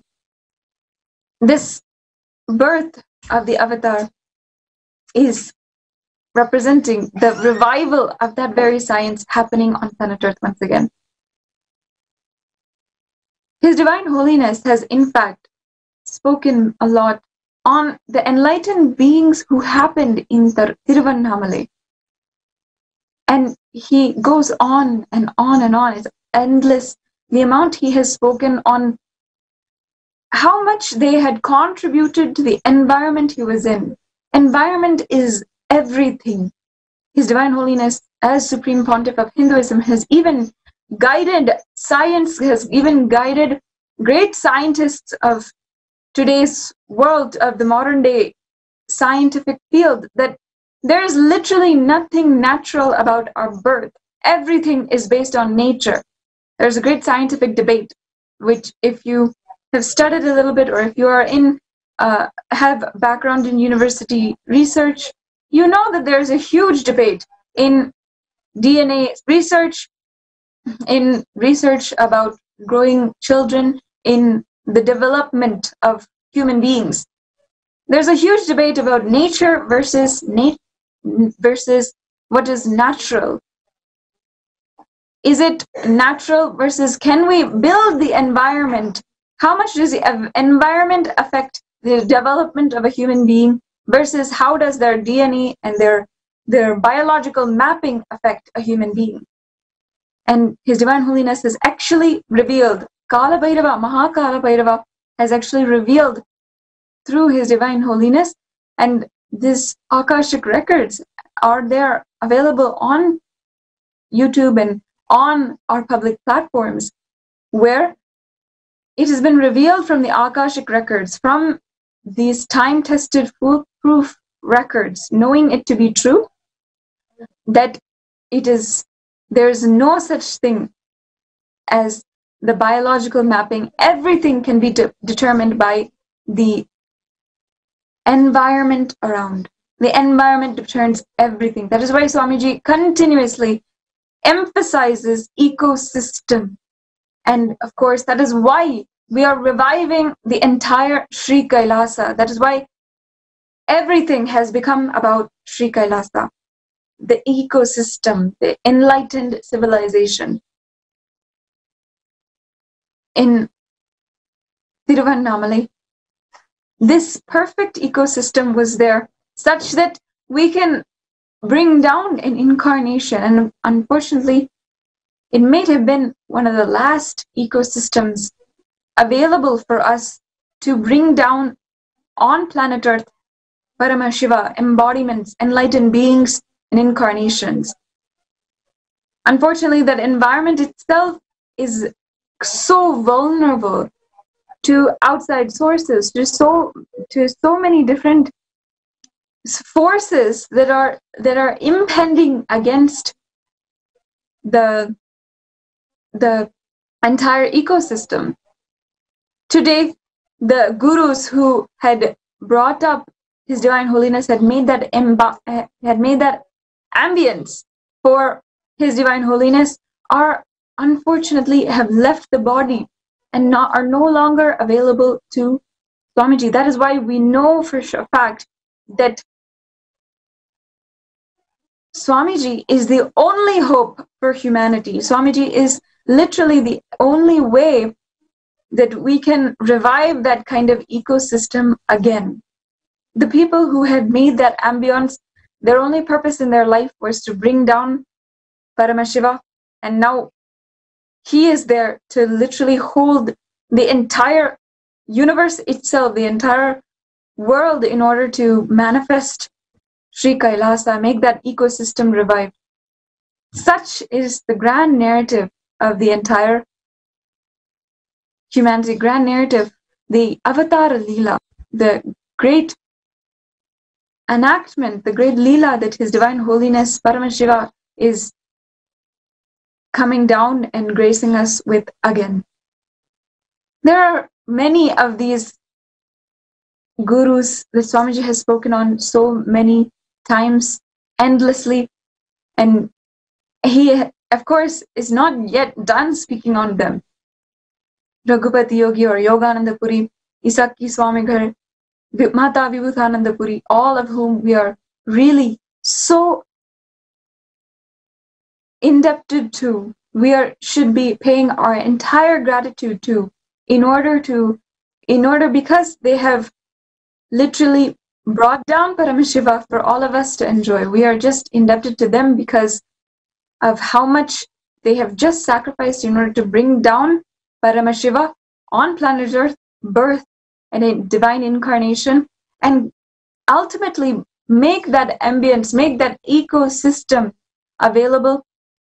And that ecosystem, in order to sustain the energy of Paramashiva within one human body, and until it was the right time, make sure that they would be there and they would continue guiding until it was the right time, until His Divine Holiness could start his international mission and was entirely ready for that.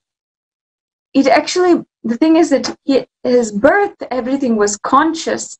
It was a conscious birth. However, the body itself, the physical body, only needs to be trained in order to hold that extremely intense energy. His Divine Holiness himself has described how important is it for the body to be trained and minutely, literally disciplined in order to hold that energy. Not just the muscles, but also the neurons, the brain also must be trained with Sanskrit chanting, with different powerful cognitions from our Vedic scriptures. All of this needs to happen in order to sustain that great energy, that pure consciousness. One of the yogis, great yogis, that Swamiji has spoken about is Isaki Swamigar, and we had also seen his pictures just before. Let us understand from Swamiji himself the great contribution which Isaki Swamigal had made to Arunachala, to the entire ecosystem there, and in Swamiji's life himself. There was a time in 70s in Tiruvannamalai, 70 and 80, late 70s and beginning of 80s, the whole 200, 300 kilometers, the whole district, all hospitals were shut down. Anybody, any problem, they will go to him. He will not give some big medicines. He will just take the mud from the Arunachala and put it in the mouth, sometime in the nose, sometime in the head, and tell them it will become all right. Go around the hill 2 times, 3 times. It will become all right. This has become too much. And the stories say that he made a human garland on Arunachala.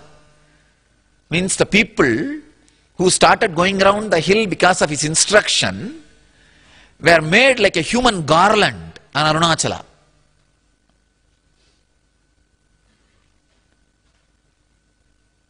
The local villages are saying for full 3 years, day in and day out, he put a human garland for Arunachala. Garland made of Arunachala, Naramalai, he calls it. Garland made out of Arunachala. Garland made out of human beings for Arunachala. Because whole day he will sit and heal people. They were shocked. What is this? Their whole hospital is empty. Not only this guy goes on healing, he will give all simple things. Some leaf he will give, some mud he will give. All kinds of what he gives and how it gets healed, nobody knows.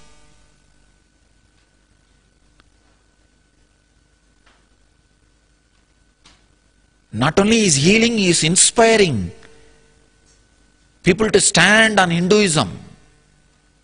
Too much. Those fellows created a conspiracy and they arranged a patient to come to him and he gave some vibhuti and they killed that patient and created the rumor. Because of his vibhuti, the patient died and made a police case and stopped literally he giving vibhuti or any herbs, leaves, which is completely illegal. But of course, money can do anything. And then he stopped giving medicine. The funny thing, even then they are not able to completely stop him. He stopped giving medicine or mud and stopped talking. He will just sit. People will come and ask him about problems. He will have a slate. In that he will say 4, means 4 days go around the hill. It will become all right. He continued to heal in this way. Even after the huge scandal, he continued to heal this way. Then after some time, he saw the pressure, the abusal from this missionary hospital and their place was getting too much. The harassment, continuous harassment was getting too much. So he stopped and started relaxing. Of course, till the end he was continuing to heal and teach people. But unfortunately, these guys are not able to transmit that great science as a science and technology. Before they were able to do, they have been persecuted. I am not going to let that happen.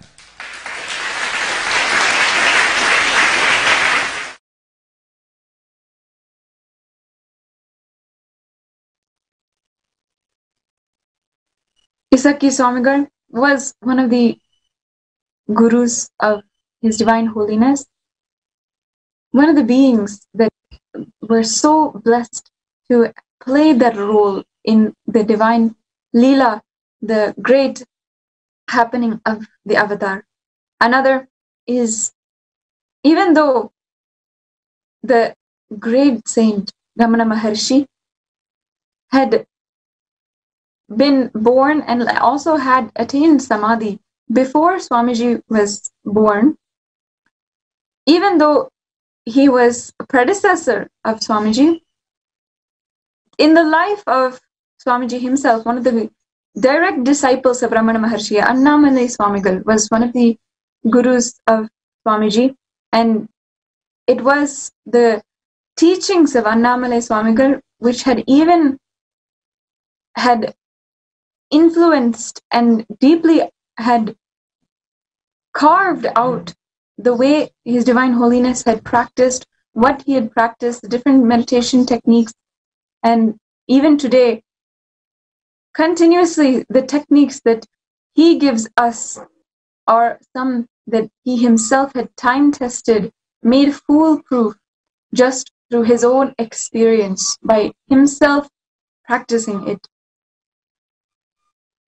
The great saint Ramana Maharshi is one of Swamiji's beloved gurus, though he had not been at that physical time living around him or anything like that. He had read the books and been a great disciple and had followed the teachings of Ramana Maharshi as well. So let us understand even Ramana Maharshi's contribution and in the ecosystem of Arunachala. Ramana Maharshi is a great saint well known in the 1950s, and he is especially well known in Arunachala Hill in Tiruvannamalai because he has his own ashram there.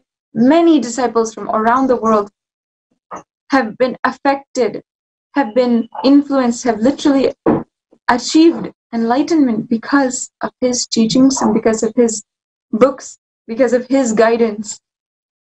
Swamiji has respected, revered Ramana Maharshi since a very young age.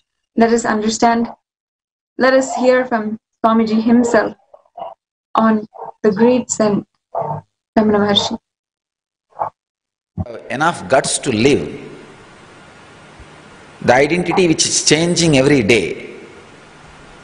Knowing this whole thing is meaningless. You develop a powerful energy which makes you as a high achiever. I tell you, anybody who is lying down in the couch says he is an enlightened, never believe. Ramana Maharshi was never lying down in the couch. All his photographs are taken when he was lying down in the couch.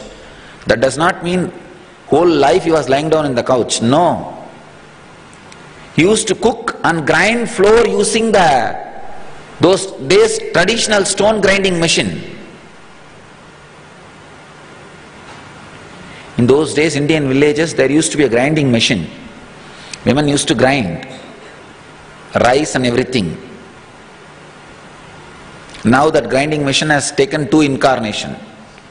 One the grinder, automatic electric grinder, another one the belly. Because this is stopped, this has grown. No, in those days they used to do all this, then this was not growing. Now this is done by some electrical machinery and this grinder grows.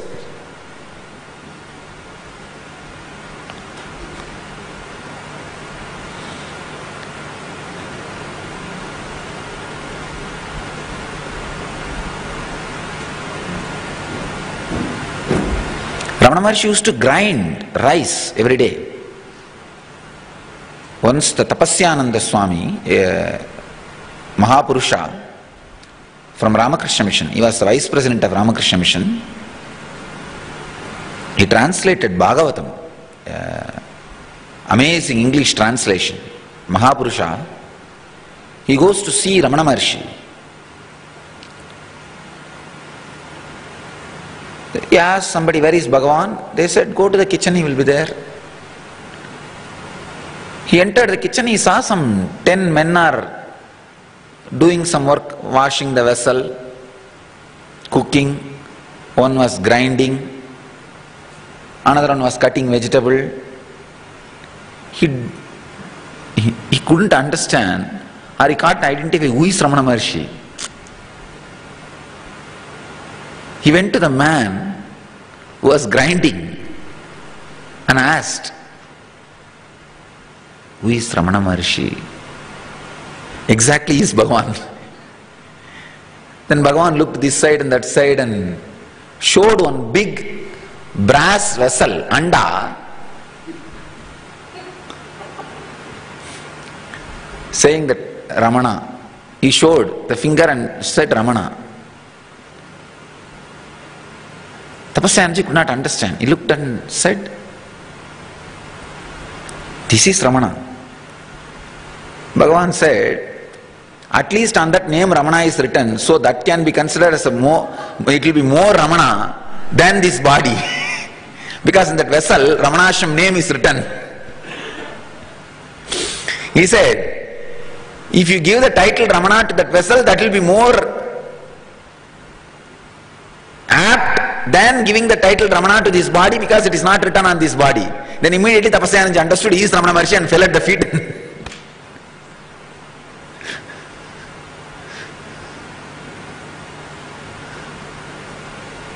Ramana Maharshi was never a couch potato, understand.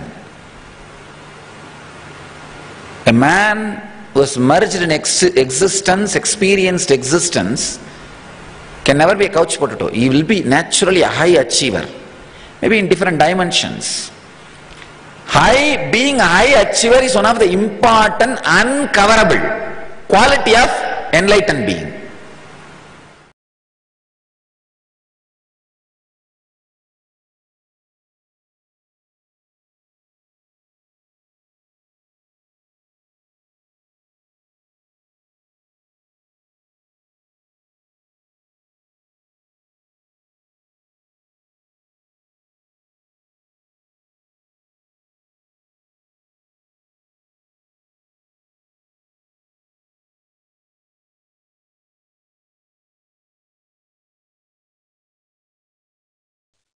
And he continues to guide people to Hinduism and align them back to this goal of enlightenment. Swamiji himself has told many times that he has read the books, and the Ramana Maharshi himself is one of the first gurus that he had ever worshipped and respected, revered, and of course had read and learned from. We are so, once again, I'm saying, for all of these people who had given birth to the ecosystem that lived in under the gaze of the sacred Arunachala hill and in Tiruvannamalai, all of these people, literally, you and I, as viewers, as people who have benefited, transformed our lives from Swamiji's own life, from the teachings of Swamiji and literally the initiation of Swamiji, we all really owe it to this ecosystem, the Arunachala ecosystem, and the gurus who had kept that ambience alive in order for us to experience what we are experiencing today.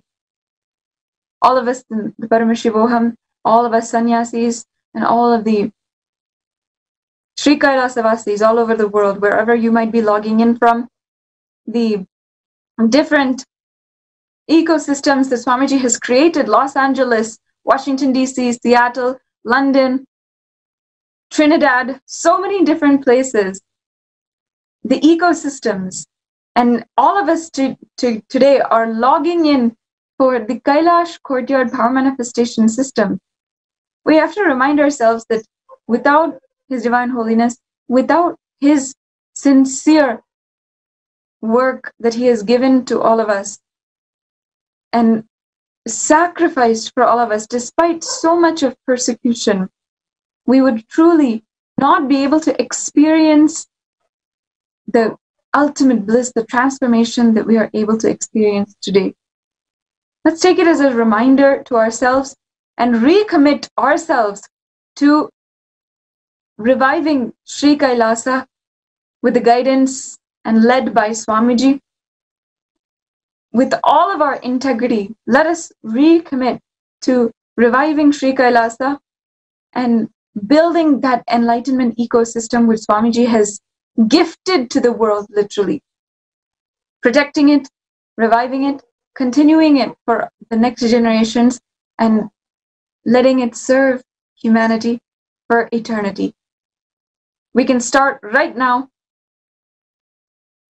fulfilling that commitment by sharing this satsang. We can share the satsang no matter where we are to all of the social media platforms, and let's spread the message of Sri Kailasa, as it has now come time for us to await the divine darshan of Paramashiva and have his very own presence in front of us, and let us soak in his divine revelations from Sri Kailasa. I invite all of you to sit with your head, neck, and spine in a straight line, and let us chant the Mahavakya, awaiting the grace and darshan of our beloved Guru. Om Nithyananda Paramashivoham. Om Nithyananda Paramashivoham. Om Nithyananda Paramashivoham. Om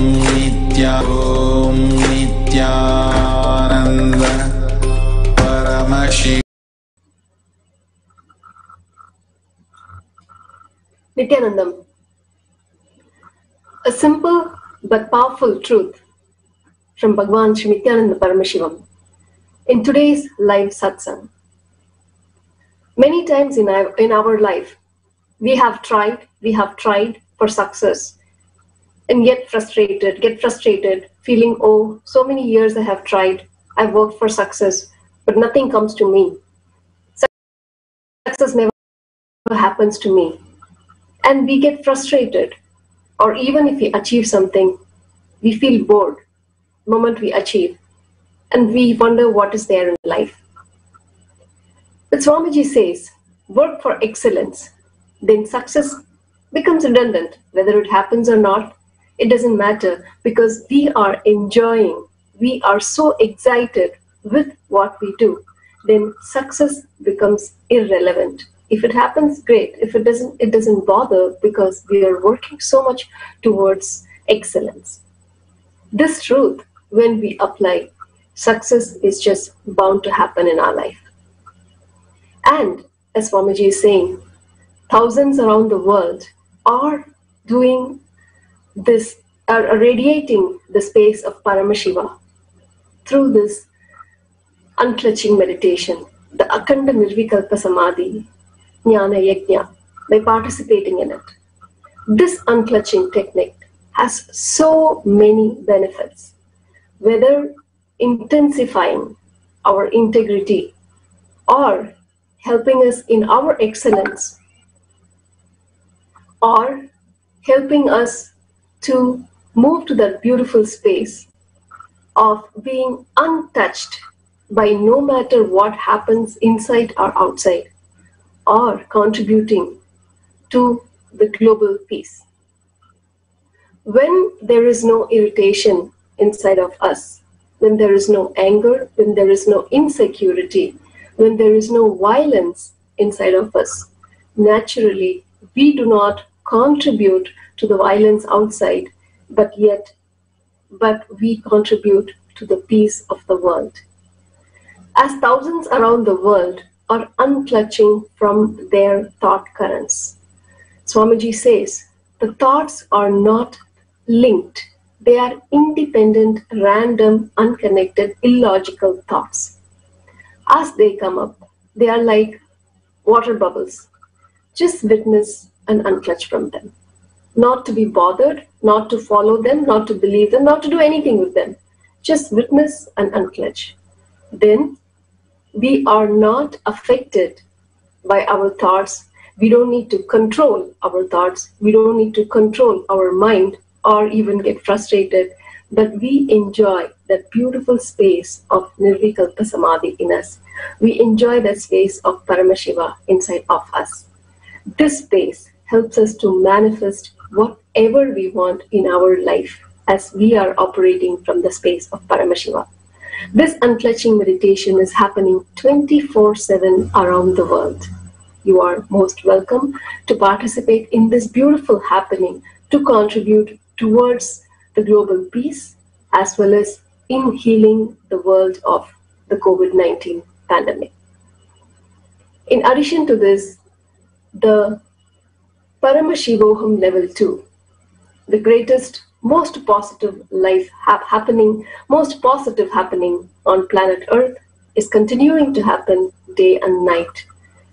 The next season, season 5, is starting on May 23rd, and you can register for this program at paramashivoham.org.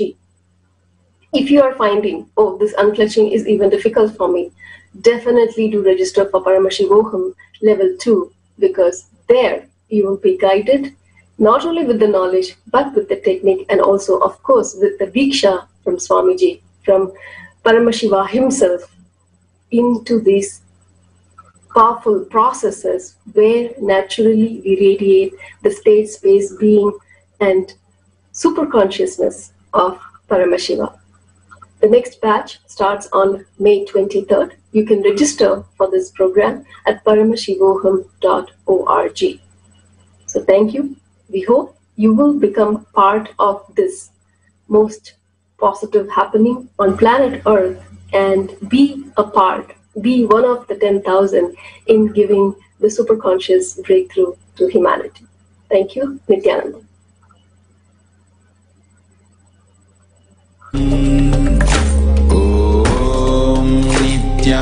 Nithyananda Paramashivoham. Om Nithyananda Paramashivoham. Om Nithyananda Paramashivoham. Om Nithyananda Paramashivoham. Om Nithyananda. Till now, I manifested, revealed the signs of state of Paramashiva, space of Paramashiva, powers of Paramashiva. Now, direct process, directly from Paramashiva to manifest the being of Paramashiva, because the world is ready. Akasha Bhairava is the God who makes all our beings ready for Paramashiva to manifest. It will be centered on Akasha Bhairava and making Paramashiva manifest in all of us. The program will be Guru Dakshina based. It will be dependent on you. You can't put any monetary value for it. If 10,000 of us can sit together and manifest the being of Paramashiva, not only we will heal the coronavirus in the whole world, we will give a super conscious breakthrough to the world. Whatever I was talking after the great past, I am going to make that all into reality. This will be the most life positive happening on planet Earth. All of you, make the decision to attend Paramashivam from simple integrity. My purpose is to make you attend sincerely, that's all.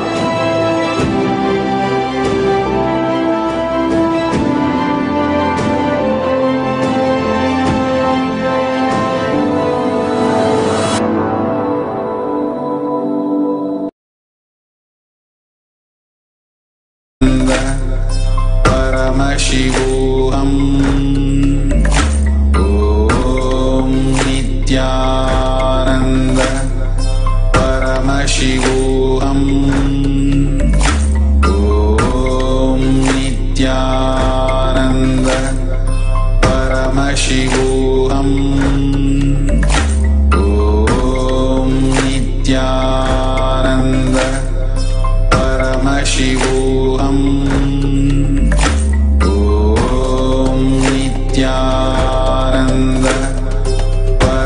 Paramashivam. Om Nithyananda Paramashivam. Om Nithyananda Paramashivam. Om Nithyananda Paramashivam. Om Nithyananda Paramashivam. Om Nithyananda Paramashivam.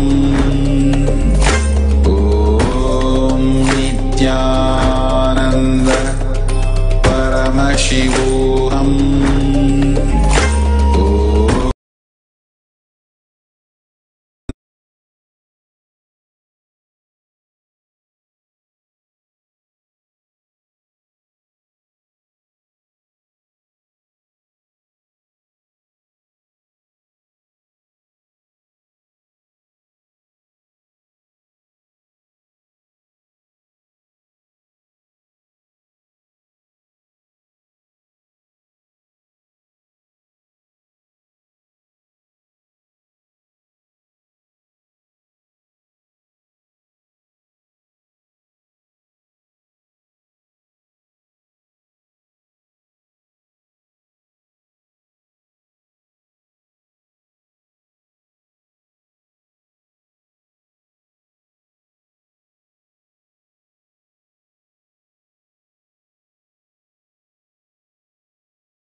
Experience in me very powerfully, sometimes very subtly. And with each darshan, I've been able to manifest the powers that were instilled in me by Swamiji during the power manifesting session. So everyone is directly creating a cosmic shift inside my system. And with the darshan that we just had, which is activating and instilling the Ashtabhaitavas and Ashtamata Devi goddesses in our systems, what I experienced was a subtle, sweet energy throughout my whole being during the darshan, filling me with just a sweetness, a calmness, and very beautiful, very subtle energy. And looking forward to the next phase of the darshan, where Swamiji will actually do the prana pratishta, which is infusing and activating that energy within our system, so that we are living and radiating these gods and goddesses in ourselves, in the world, and supporting superconscious breakthrough. Thank you so much, Nithyananda.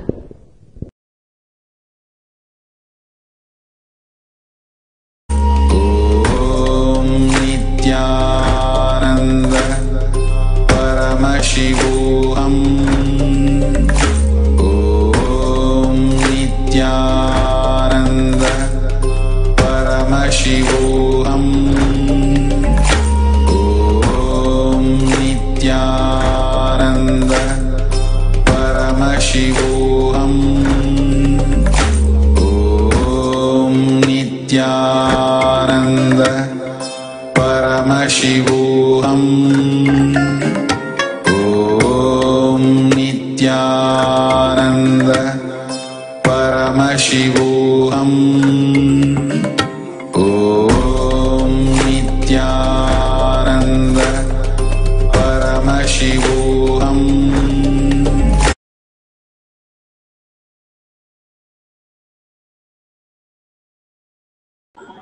Let's start the power manifestation. Let's sit straight, visualize Bhagwan in third eye, and start with the Sadguru Vandanam.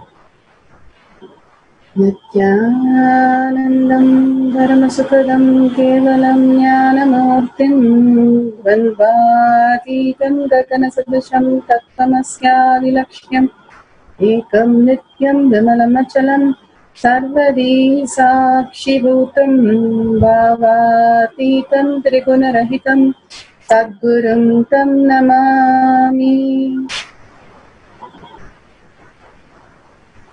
Nithyanandam.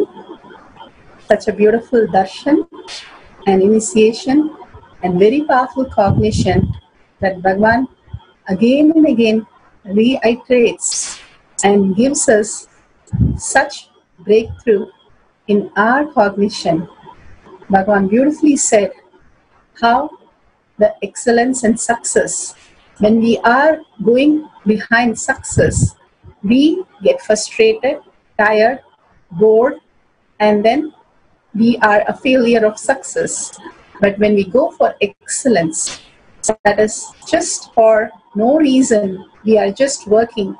How beautifully Bhagavan said, his Chandioma, everything that he kept, even the keys, everything he did, such perfection, such accuracy, and such detail, in such beautiful way, without boredom and tiredness. Only when you are inspired and when you are so much in love with something, you can perform so beautiful every single time. And you know that it is not you who is experiencing, or it is just happening as a manifestation through you. When you know that, you become so beautiful inside. Bhagavan beautifully says in one of the satsang, how you don't work towards your ahankara, your outside identity, or your mamakara, your inner identity. You just know that Paramashiva is happening through you. You came here for celebration. That beautiful space, whenever you work from that space, you are working in excellence. It is beyond you, everything is going to happen. In spite of you, including you, everything happens. How Krishna beautifully says to Arjuna that everything is already in the storyboard. If you act, you get the praise. Otherwise, you are in depression. Likewise, our storyboard is already up there. If we align how Bhagavan himself will manifest through us with a deep surrender and oneness, simply we'll also be working towards excellence. With that beautiful space, let's start the power manifestation today.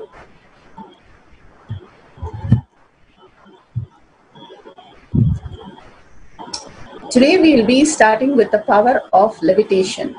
So please read the copyright disclaimers.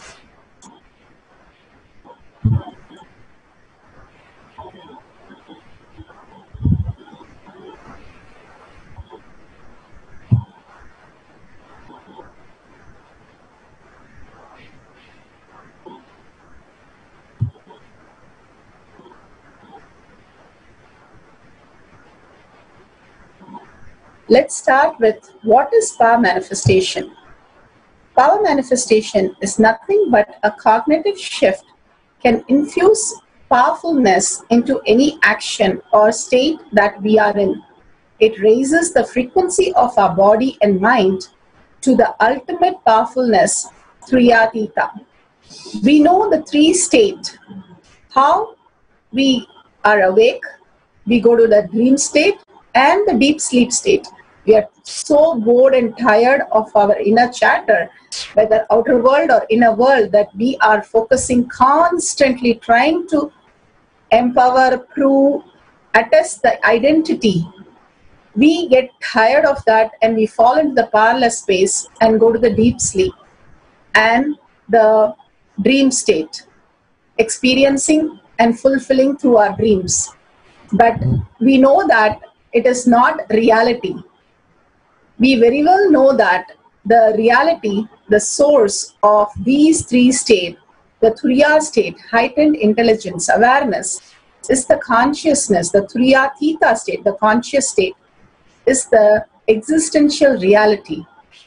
So beautifully, how Bhagavan has told many times, Ramana Maharishi always is in the kitchen doing all the work continuously from day in and day out. So beautiful. One day somebody wanted to visit and take the blessing of Ramana Maharishi, and he goes and asked Ramana Maharshi itself, where is Ramana Maharshi? Because he didn't think Ramana Maharshi was like dressed like that, the loin cloth and just an old person. So he thought somebody else will be Ramana Maharshi. But since Ramana Maharshi does not relate to his identity and he was working in the kitchen cleaning things, he simply said, oh, he will arrive. And when somebody arrived in a beautiful clothes, that devotee fell at his feet and took blessings from him. So that devotee, so the Adinavasi who blessed the devotee, came to Ramana Maharshi and said, why did you divert him?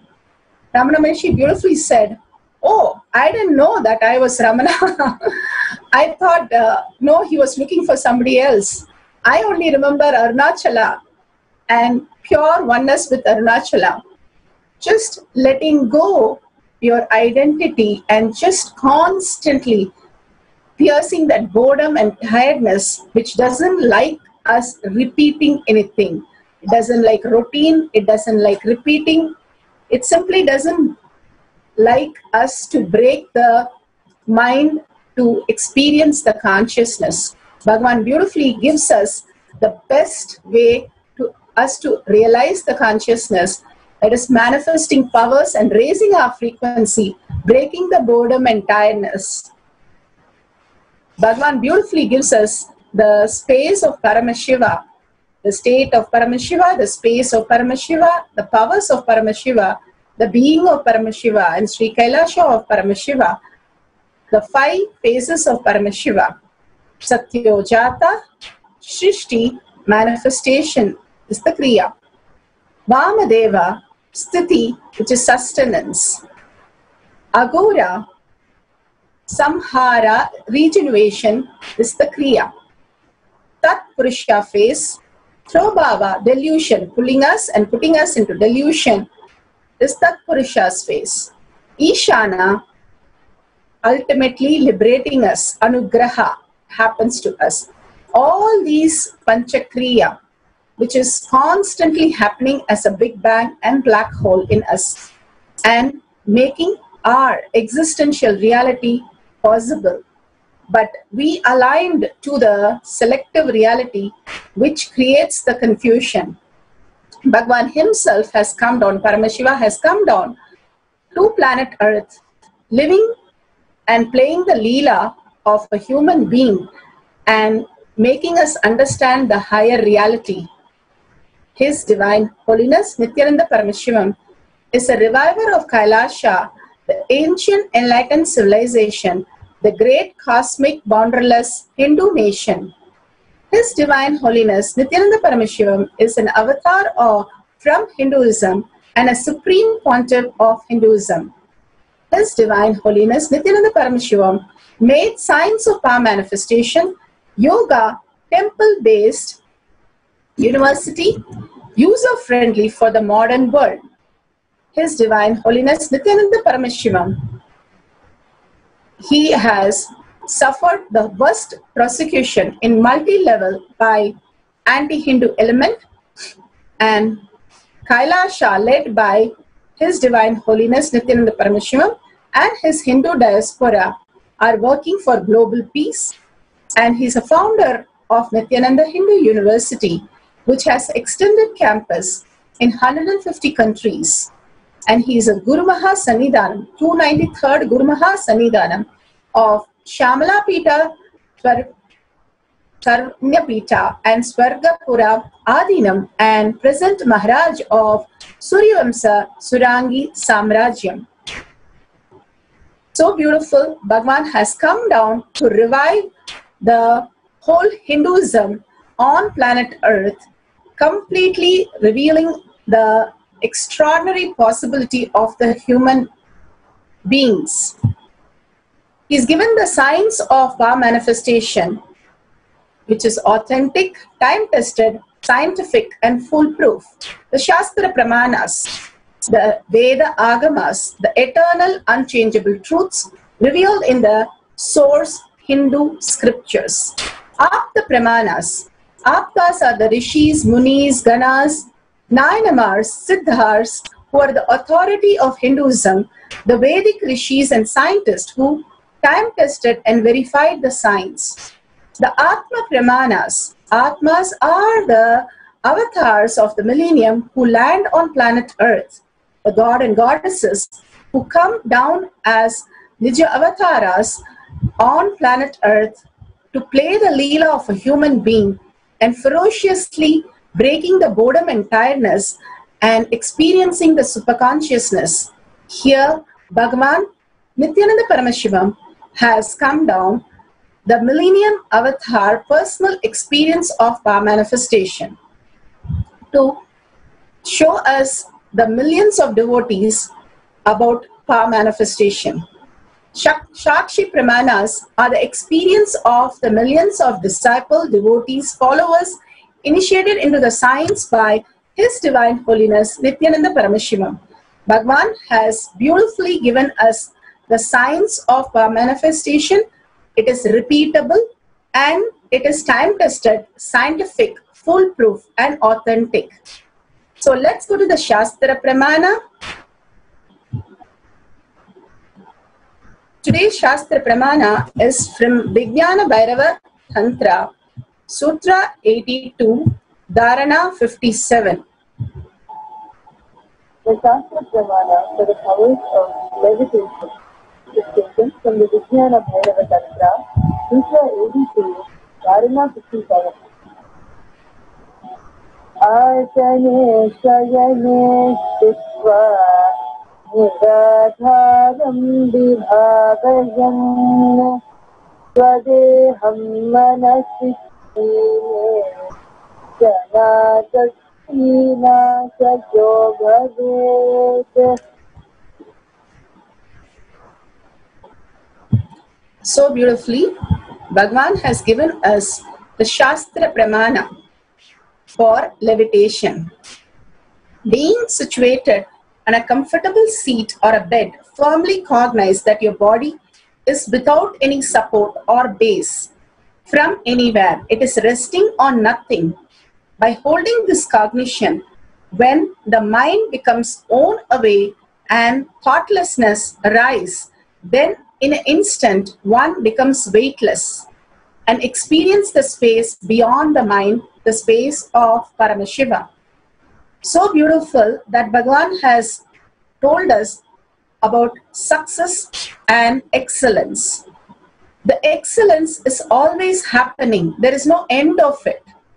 Success, there is always a goal and something to achieve and something which has an end to it.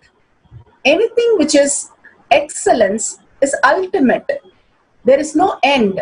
It keeps on expanding, expanding. How Bhagavan beautifully says, Adi Shankaracharya revived the Hinduism, and still there are next Shankaracharya who are still reviving and more contributing to planet Earth. When there is excellence, there is no boredom, tiredness, because it is not bound by the time. Whenever we are bound by the time, which is the largest virus, the Mahamaya, it is constantly giving us a deadline, something which we have to align to, and only that is the limitation. But in case of excellence, we understand that it is not our identity we are doing something for, to prove something for, to raise or appreciate our identity in the outer world or in the inner world. By doing yoga or puja, we are not raising our identity in the inner world also, but letting us understand. Bhagavan beautifully says how exactly he is repeating. That is only possible when the pure reflection is happening in us. When we are doing with our limited mind, we are always stuck with boredom and tiredness. But when the pure reflection manifests through us, we are only in the space of celebration, only in the space of oneness. The heaviness of the mind just drops because there is nothing that we can do. We finally understand that, And everything when we do from the space of oneness as pure consciousness, it's always auspicious and always success and always excellence. The success which leads to excellence is the way we can start living. The highest possibility of a human being. Experience the superconsciousness happening as a manifestation continuously. The power manifestation, the Kotiyat sessions that Bhagavan himself is conducting every day to break our boredom and tiredness because of the repeated things that we don't want to do. But we don't understand that whatever I do, whether it is puja, yoga for my inner space, the happening, or the outer space, I want to be success in my career or earning wealth, I need to shift my cognition to the unclothed space, the most powerful space. When any gear is there in the car, it comes to the neutral and then it goes to the next one. That neutral space in us is the most powerful space.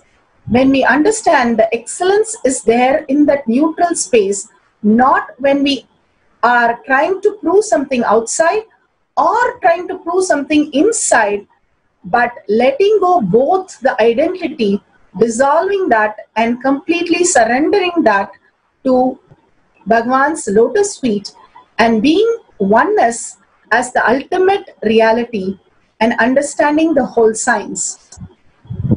When Vyasa ate so much, and after eating from Gopika, he told the river that if I am a Nitya Nirahara, please open way for me to cross the river.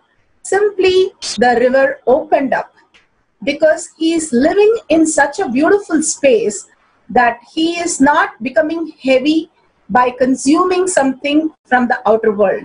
He is living just in the space of oneness, which he knows the ultimate, and not driven by the taste or the food that was offered and that he took inside. Such a beautiful space is there in all of us to experience. The Apta Pramana. Hanuman simply lived for only one reason, that he chanted the Mahavakya, his Mahavakya, Ramanama, and he was able to do anything. Anything just became a happening in him. All we need to do is let go the mamakara, ahankara, the inner identity and the outer identity, which is constantly fighting and creating no solution. Instead, letting go and being the witness of the identities simply raises to the highest reality. That Hanuman himself has demonstrated this power so beautifully and so nicely every time. Bhagavan beautifully says, anything with wealth, when you are in the space of auspiciousness and you have the courage, Lakshmi simply showers. For a person who has attained the enlightenment, knowledge and wealth are slaves, literally serving them continuously. And so beautifully, Hanuman was able to bring anything, do anything, just from the space of chanting Ramanama. He knows that he can achieve anything and become excellence, and in the joy of Ramanama, he chants that, and everything he sees happening in front of him. The Atma Pramana, Bhagavan himself playing the Leela of levitation. He was sitting in the Thiruvannamalai Mandapam, and there was the people who are making garlands, and Raghupati Yogi sitting there and guiding him and making him do the Kriya. So he has to hold his nose and do the Kriya. And Bhagavan plays the Leela and explains to us how he had the will persistence to break the boredom and tiredness. He had suddenly the urge to go to restroom and he wanted to go, but Raghupati Yogi said nothing. He just said nothing, and Bhagavan plays the Leela of trying to push him to say something so that he can get up and go and come back and sit. But Raghupati does not give even a smile, no nothing. So Bhagwan simply was not able to do anything, stop anymore, but he decided to surrender to the Subramanya there and raised his hand and just bowed him to Subramanya and says, please levitate my body, and simply I need to go for restroom. When he prayed and requested one simple request, Subramanya just beautifully started playing the Leela with him and raised Bhagwan, and simply Bhagwan experienced the levitation and all of them witnessed that beautiful space in Bhagwan.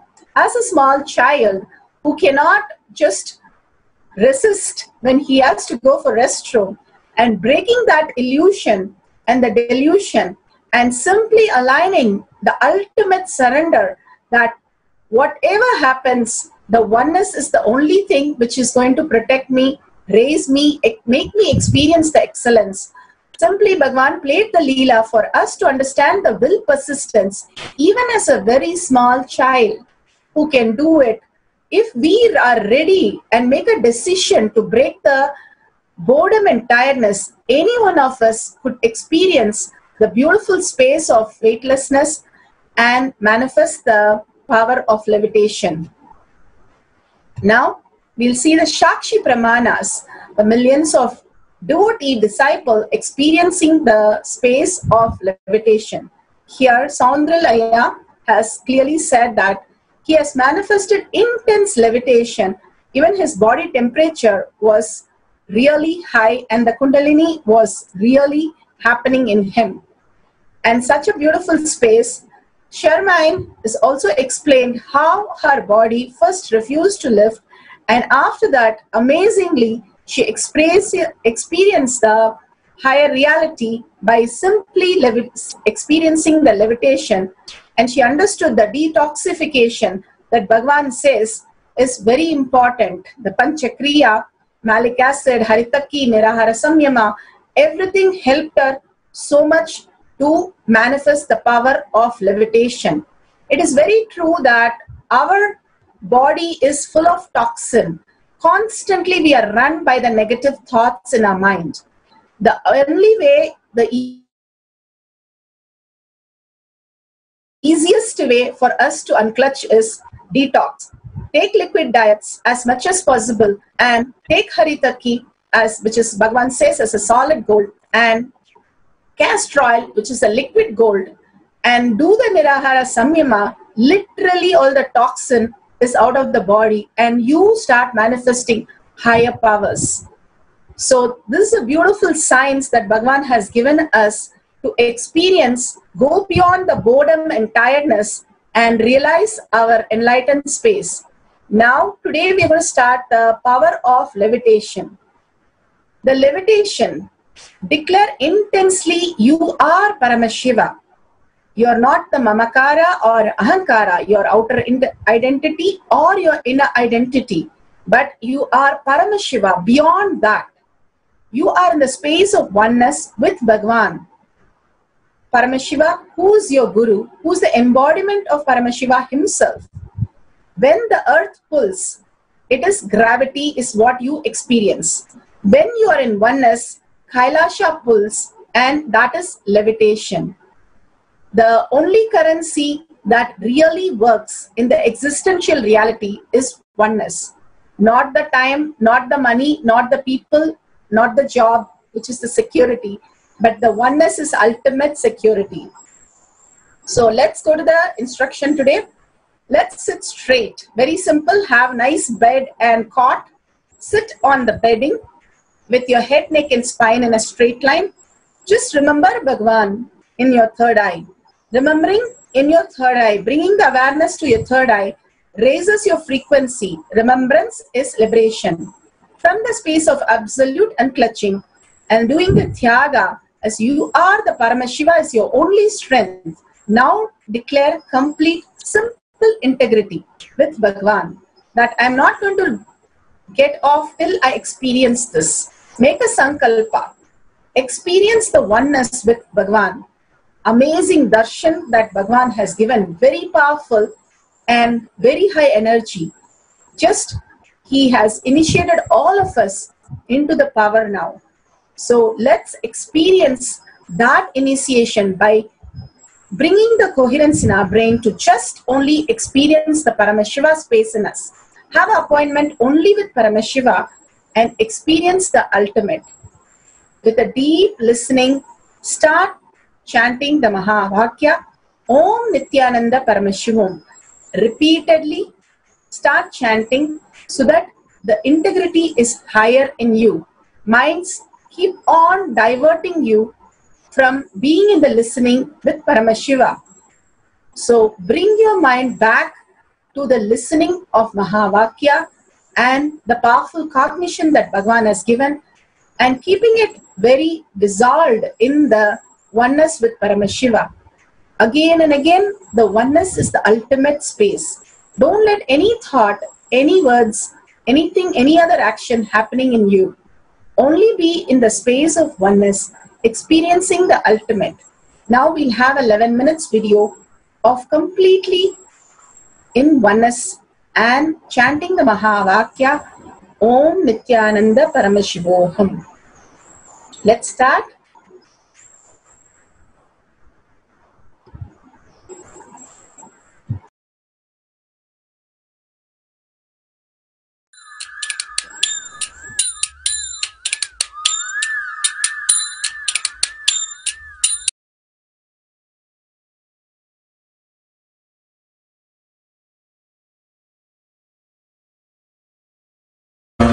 Paramashivam.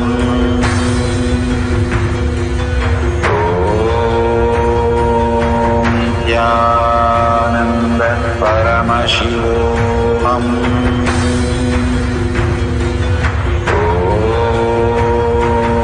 Nithyananda Paramashivam.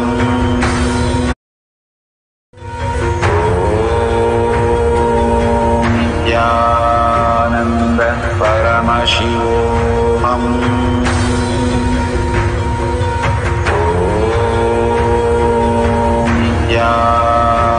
Nithyananda Paramashivam.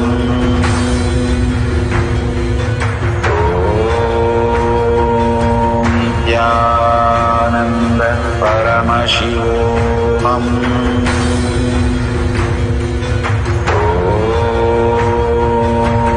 Nithyananda Paramashivam.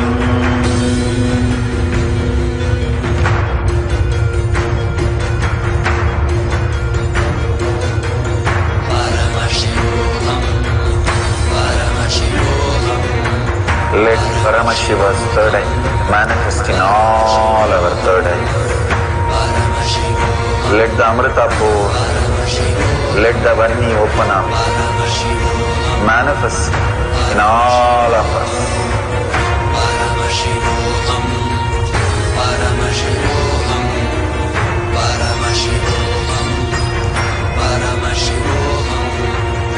Let Paramashiva overflow, manifest the powers in all our third eyes. Om Nithyananda Paramashivam. Om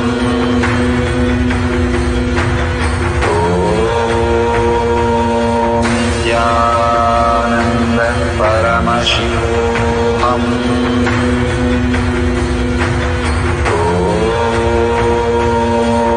Nithyananda Paramashivam. Om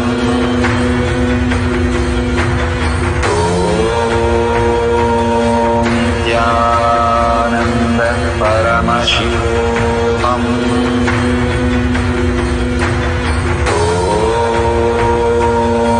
Nithyananda Paramashivam.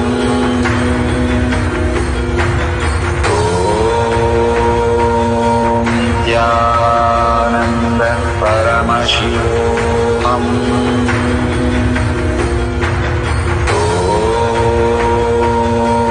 Nithyananda Paramashivam. Om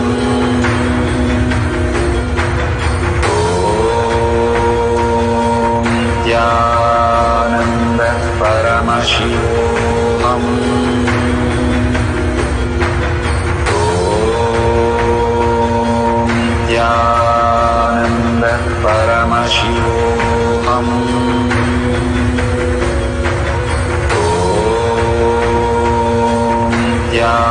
Nithyananda Paramashivam.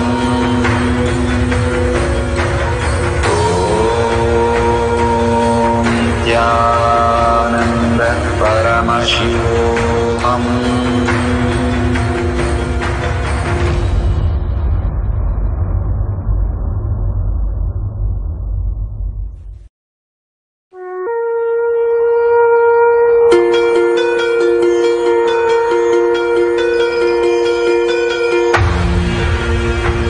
See yourself as 25-headed, 50-handed Paramashiva, as eternally 16, youthful. Commit with Paramashiva. Only He exists. Anything else is delusion. Now, sit straight. We'll enter into the process. Nithyananda Paramashivam.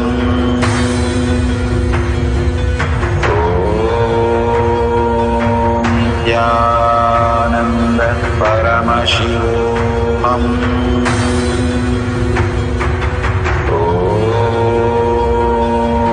Nithyananda Paramashivam.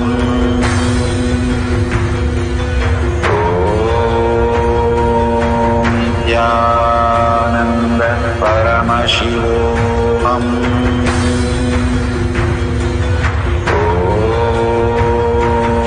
Nithyananda Paramashivam.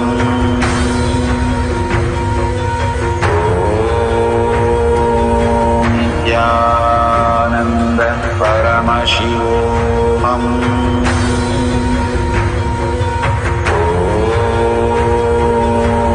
Nithyananda Paramashivam.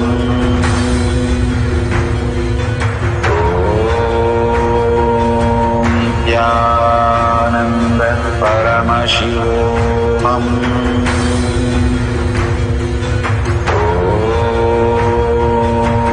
Nithyananda Paramashivam.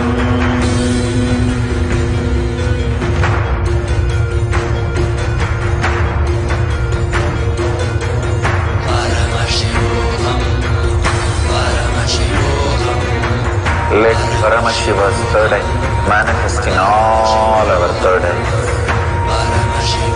Let the Amrita pour, let the Varni open up, manifest in all of us.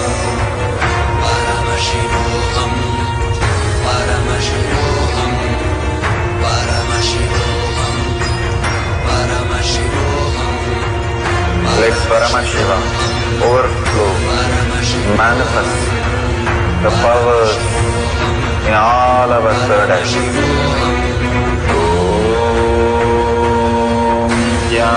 Nithyananda Paramashivam.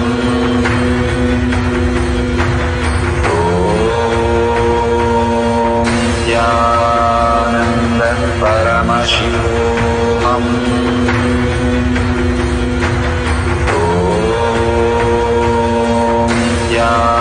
Nithyananda Paramashivam.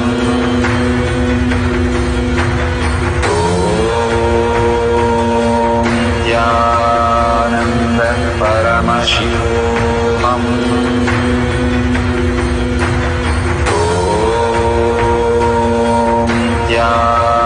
Nithyananda Paramashivam.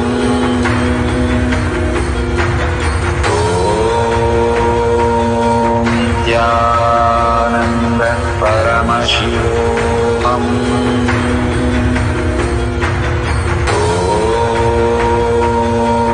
Nithyananda Paramashivam.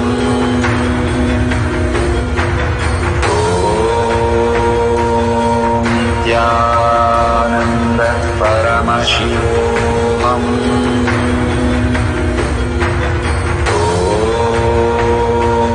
Nithyananda Paramashivam.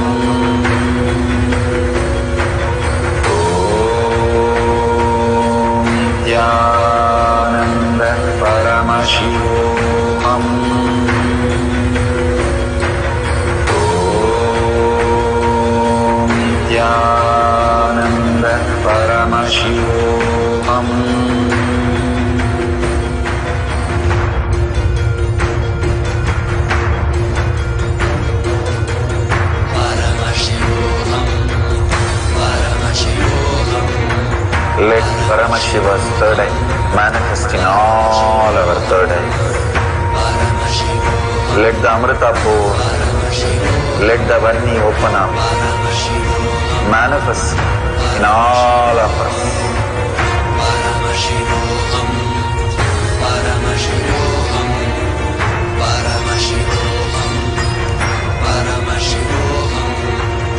Let Paramashiva overflow, manifest the powers in all our third eyes. Om Jnananda Paramashivam. Om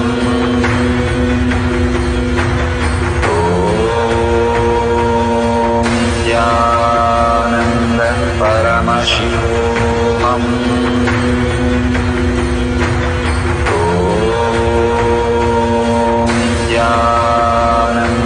Paramashivam. Om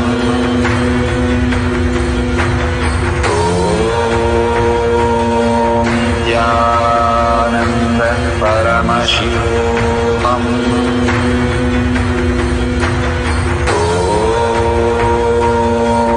Jnananda Paramashivam. Jnananda Paramashivam. Om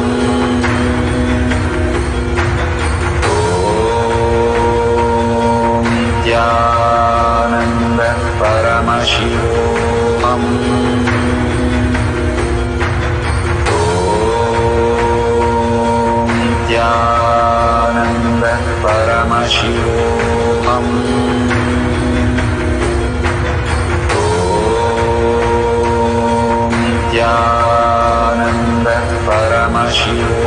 Om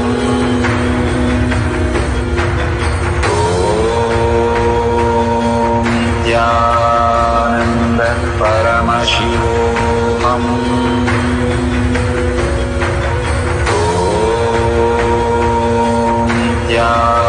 Jnananda Paramashivam. Om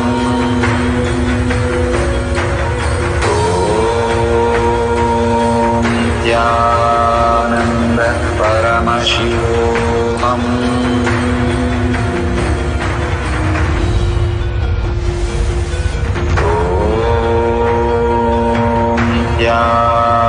Jnananda Paramashivam. Nithyanandam, such a beautiful experience of your body vibrating, or you experience the Kundalini Shakti, the heat happening, or even if you're experiencing the heaviness in your body or lightness, everything is part of levitation. You can really beautifully share the experience at the end of this second round also. We'll first go through the second round and then you can share the experience. Second round, we are going to be increasing. So beautiful that Bhagavan has given us all the possibility, all the experience that we can experience through this human body. Here we are going to have the Shastra Pramana for the Ashtama Siddhi, where we are going to experience the increase of the weight of an object. You saw how you can experience the lightness. Now we are going to experience the heaviness. So we're going to play the Shastra Pramana, and from there we will understand how the experience happens in us to increase the weight. 5.76 to 70. Maranam ghādyate tena sakena binaghadyate tasyasya paramashiddhe ahimadi gunaprada vayuskanna charate dehe rasavriddhir bhavet dhruvam Akashapanakajagal Hinduisamapi vadhate Maranam ghadyate tena sakena pinaghadyate tasyasya paramashiddhe ahimadi gunaprada vayustana charate dehe Savriddhir bhavet dhruvam Akashapanakajagal Hinduisamapi vadhate.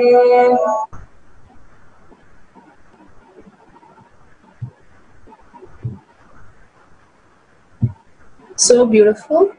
The Shiva Samhita 5.7678. Death is eaten by him. He is eaten by none.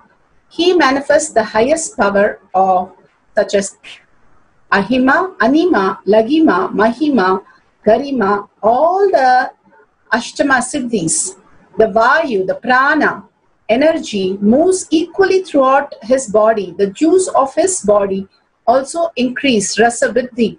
The nectar exuding from the eternal lotus also increase in him. So beautifully, if you understand how the prana, as you unclutch from your thoughts, there's a gap between. Same, when you just observe your breath, there is always a gap and then the exhale happens. There is a gap, then the inhale happens. So beautifully, we fall into the gap where the whole consciousness is happening.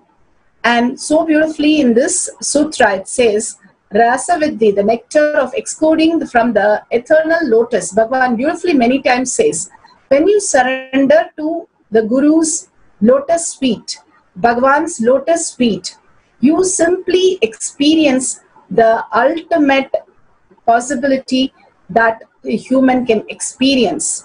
The nectar from your Sahasrara simply starts happening. Whenever you are in gratitude only, you can surrender. When you have living in the ahankara, the outer identity, or mamakara, your inner identity, you're constantly in conflict. But you are not having anything other than maximum you can have excellent success just out of your skill and knowledge. But soon you get bored and tired because your body is so tired of trying to achieve something which is not there. And here, just surrendering to the ultimate and understanding and having the gratitude that we are the superconscious being living in the human body. If we understand and have the gratitude for Bhagavan to just manifest through us, we'll experience the eternal, the immortal state. The nectar starts happening in our throat first, and we experience such a beautiful space of oneness with Paramashiva. The Shastra Pramana, Apta Pramana.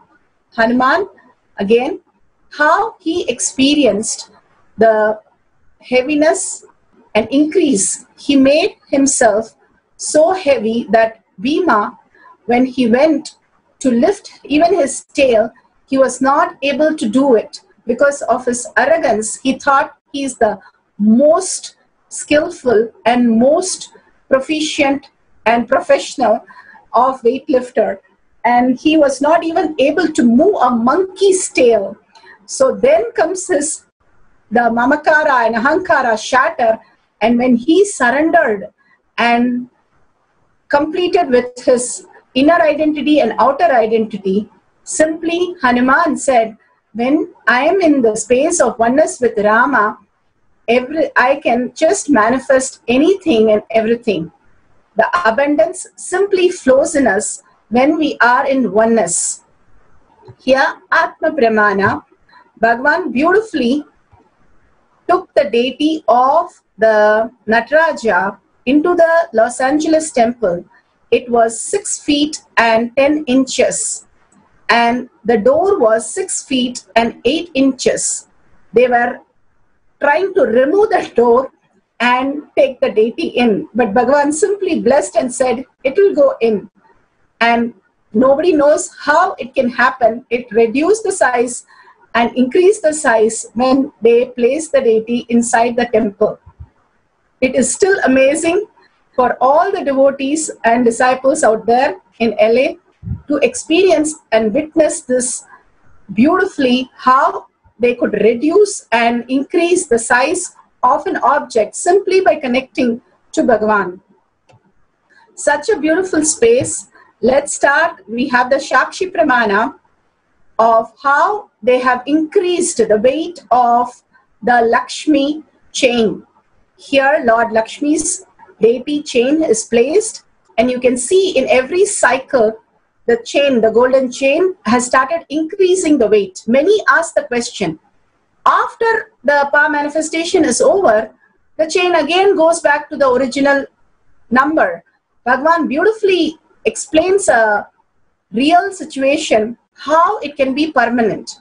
When Bhagavan explains any of the powerful cognition, it becomes your permanent solution.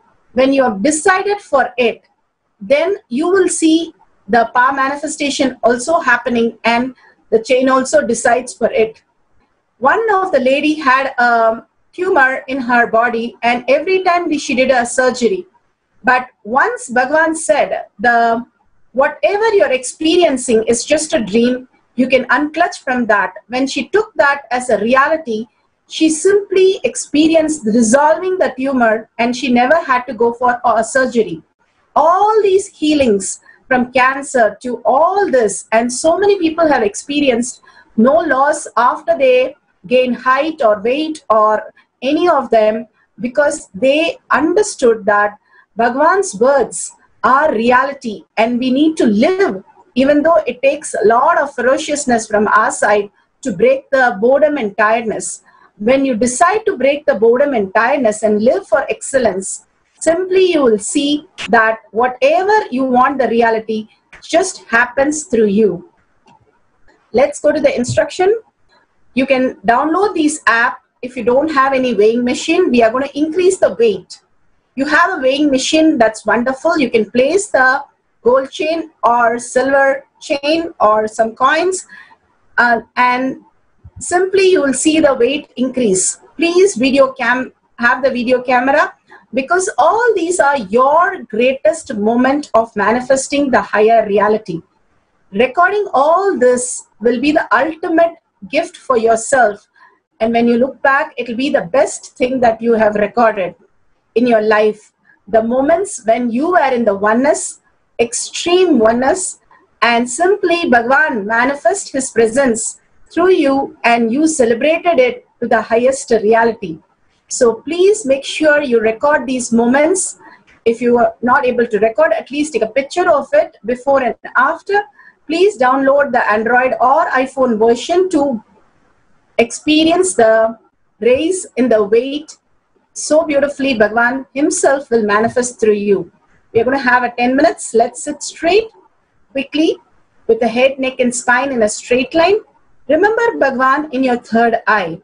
Absolute unclutching, as Paramashiva is your only strength. That is the only integrity that we need to have. And experience oneness with Bhagavan, the darshan that we just received. And chant the Mahavakya, Om Nithyananda Paramashivam. Let's start.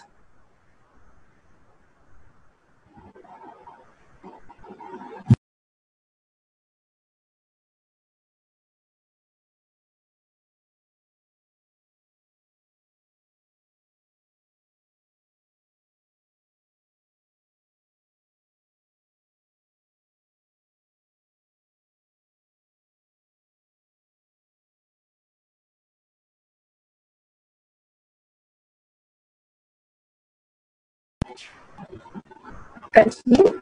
We'll be playing one capsule and continue chanting the Mahavakya Om Nithyananda Paramashivam.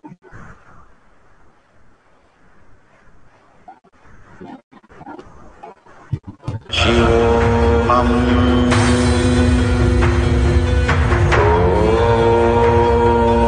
Nithyananda Paramashivam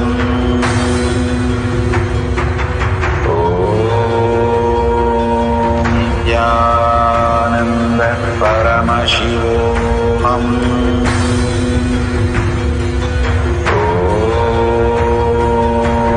Nithyananda Paramashivam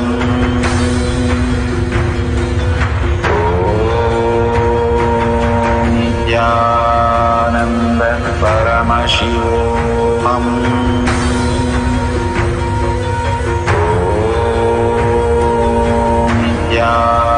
Nithyananda Paramashivam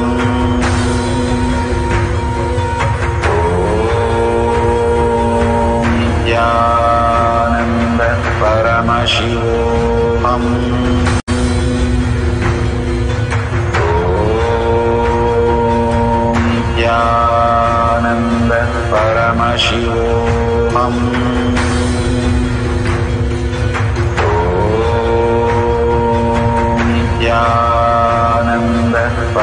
Paramashivam.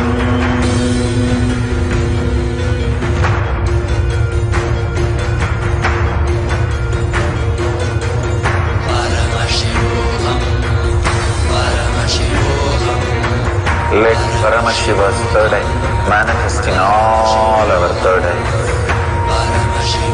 Let the Amrita pour, let the Varni open up, manifest in all of us.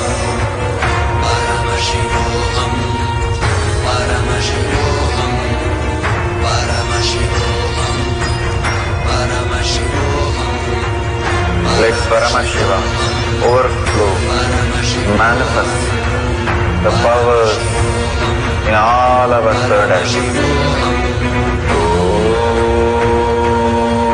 Jnananda Paramashivam. Om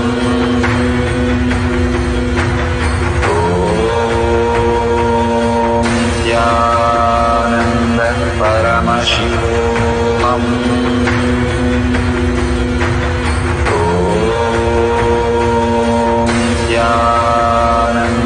Paramashivam. Om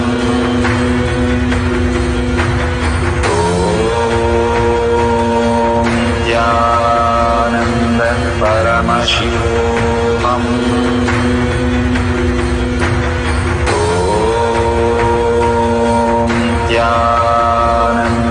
Paramashivam.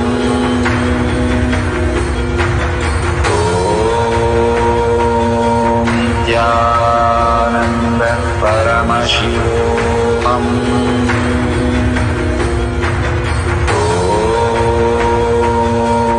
Jnananda Paramashivam. Om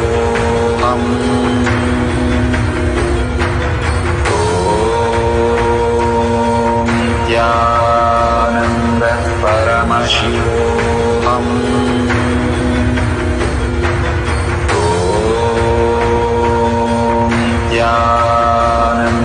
Paramashivam. Om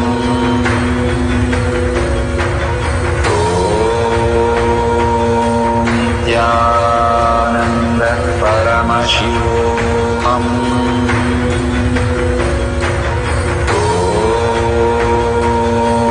Jnananda Paramashivam.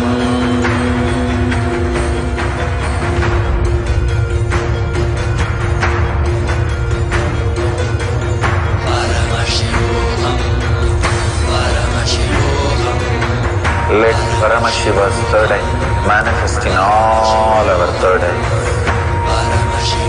Let the Amrita pour, let the Varni open up, manifest in all of us.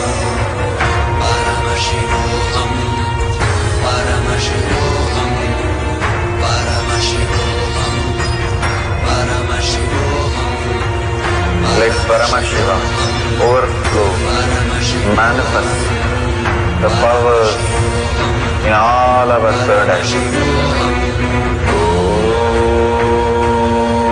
Om Jnananda Paramashivam. Om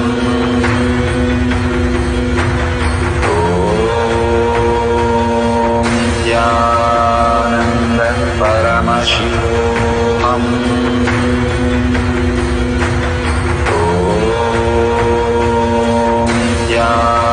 Jnananda Paramashivam. Om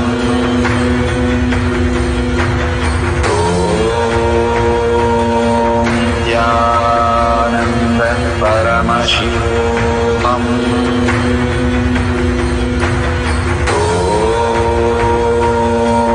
Jnananda Paramashivam.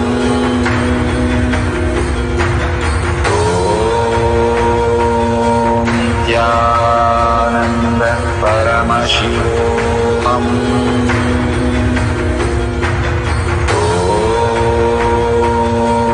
Jnananda Paramashivam. Om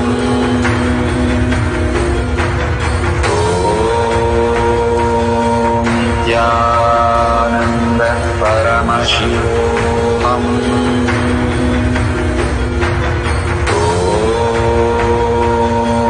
Jnananda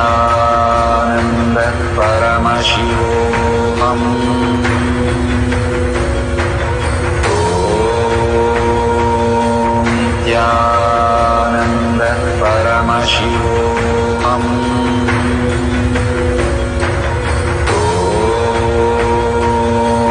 Nithyananda Paramashivam.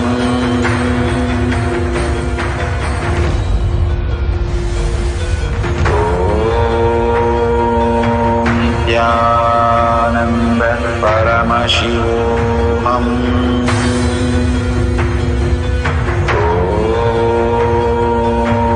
Nithyananda Paramashivam.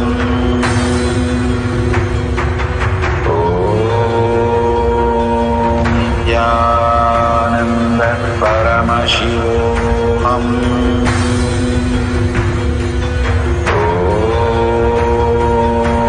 Nithyananda Paramashivam.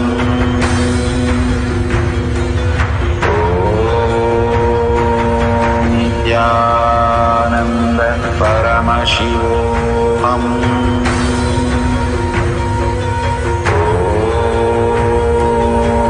Nithyananda Paramashivam.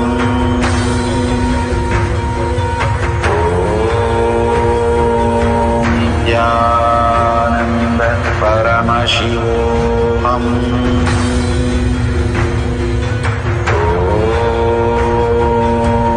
Nithyananda Paramashivam.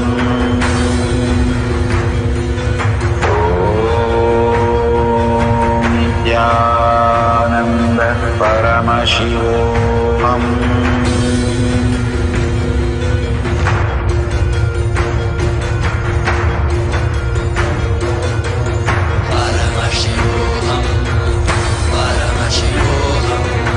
Let Paramashiva's third eye manifest in all our third eyes.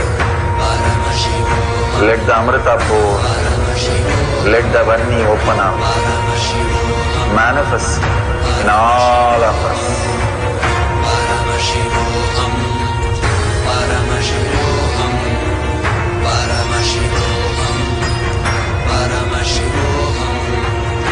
Let Paramashiva overflow, manifest the powers in all our third eyes. Nithyananda Paramashivam.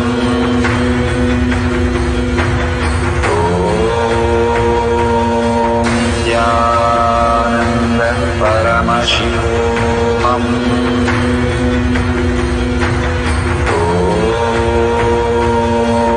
Nithyananda Paramashivam.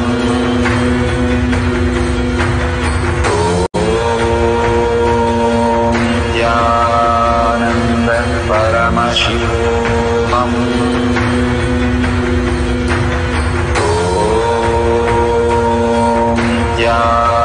Nithyananda Paramashivam.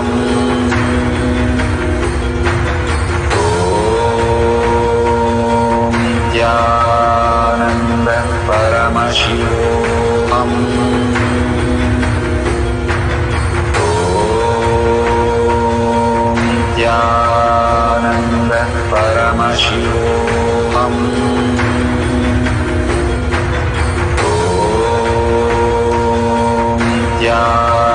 Nithyananda Paramashivam.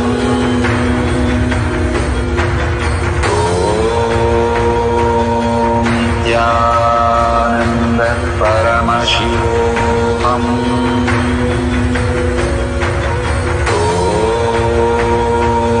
Nithyananda Paramashivam.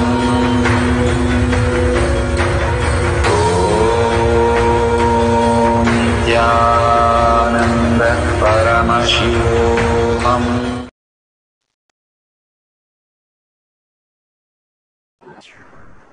So beautiful.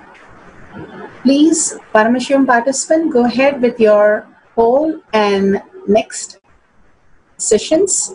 This is for the social media users, the NTV and the YouTube and the Facebook.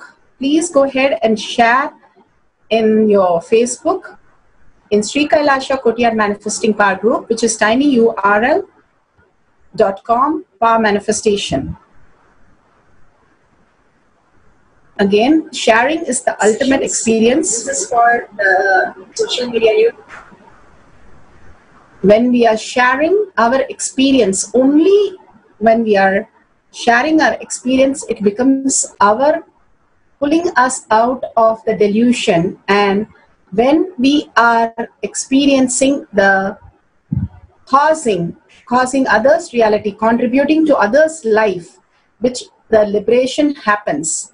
All the Siddhas, Nayanamars, Munis, Rishis who have experienced the ultimate truth, they have experienced when they have contributed to life.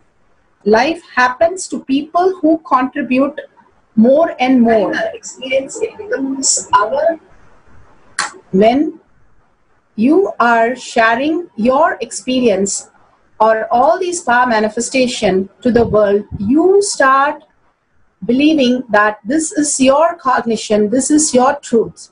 You're raising yourself to higher frequency. How Nayanamar, Siddhars, Munis, Rishis, the enlightened masters lived on the planet Earth. You decide that you are Paramashiva and you decide to live that space. And you contribute to life, makes in action you to become Paramashiva. So make sure, don't miss these few moments to share with the world as many groups as possible and inviting them for Bhagwan Satsang. Every day bring some new people or a group to Bhagwan Satsang to get initiated into the oneness space and manifest all these powers. The whole world will be manifesting all these powers soon by just sharing all these great truths. Let's surrender to Bhagwan's lotus feet all the great power manifestation and powerful cognition that Bhagwan has given us. Request Bhagwan from the deep gratitude and deep seeking space to make this as your existential reality. And with that, let's visualize Bhagwan in a third eye and end with the Purna Mantra. Om Purnamada Purnamidam Purna Purnamudashyate Purnasya Purnamataya Purnamevavashishyate. Om Shanti Shanti Shanti Hari Om Tat Sat Sarvam Bhagavate Sri Nithyananda Paramashivam Padukarpanamastu. Om Nithyanandam. Thank you, everybody. Make sure you share with the world and start contributing by causing others' reality. And let's see you all in the next satsang, next darshan, and next power manifestation session. Don't miss the Kotiyat session, the surprise Bhagwan's darshans and his initiations for us to experience the enlightenment space. Thank you, Nithyanandam.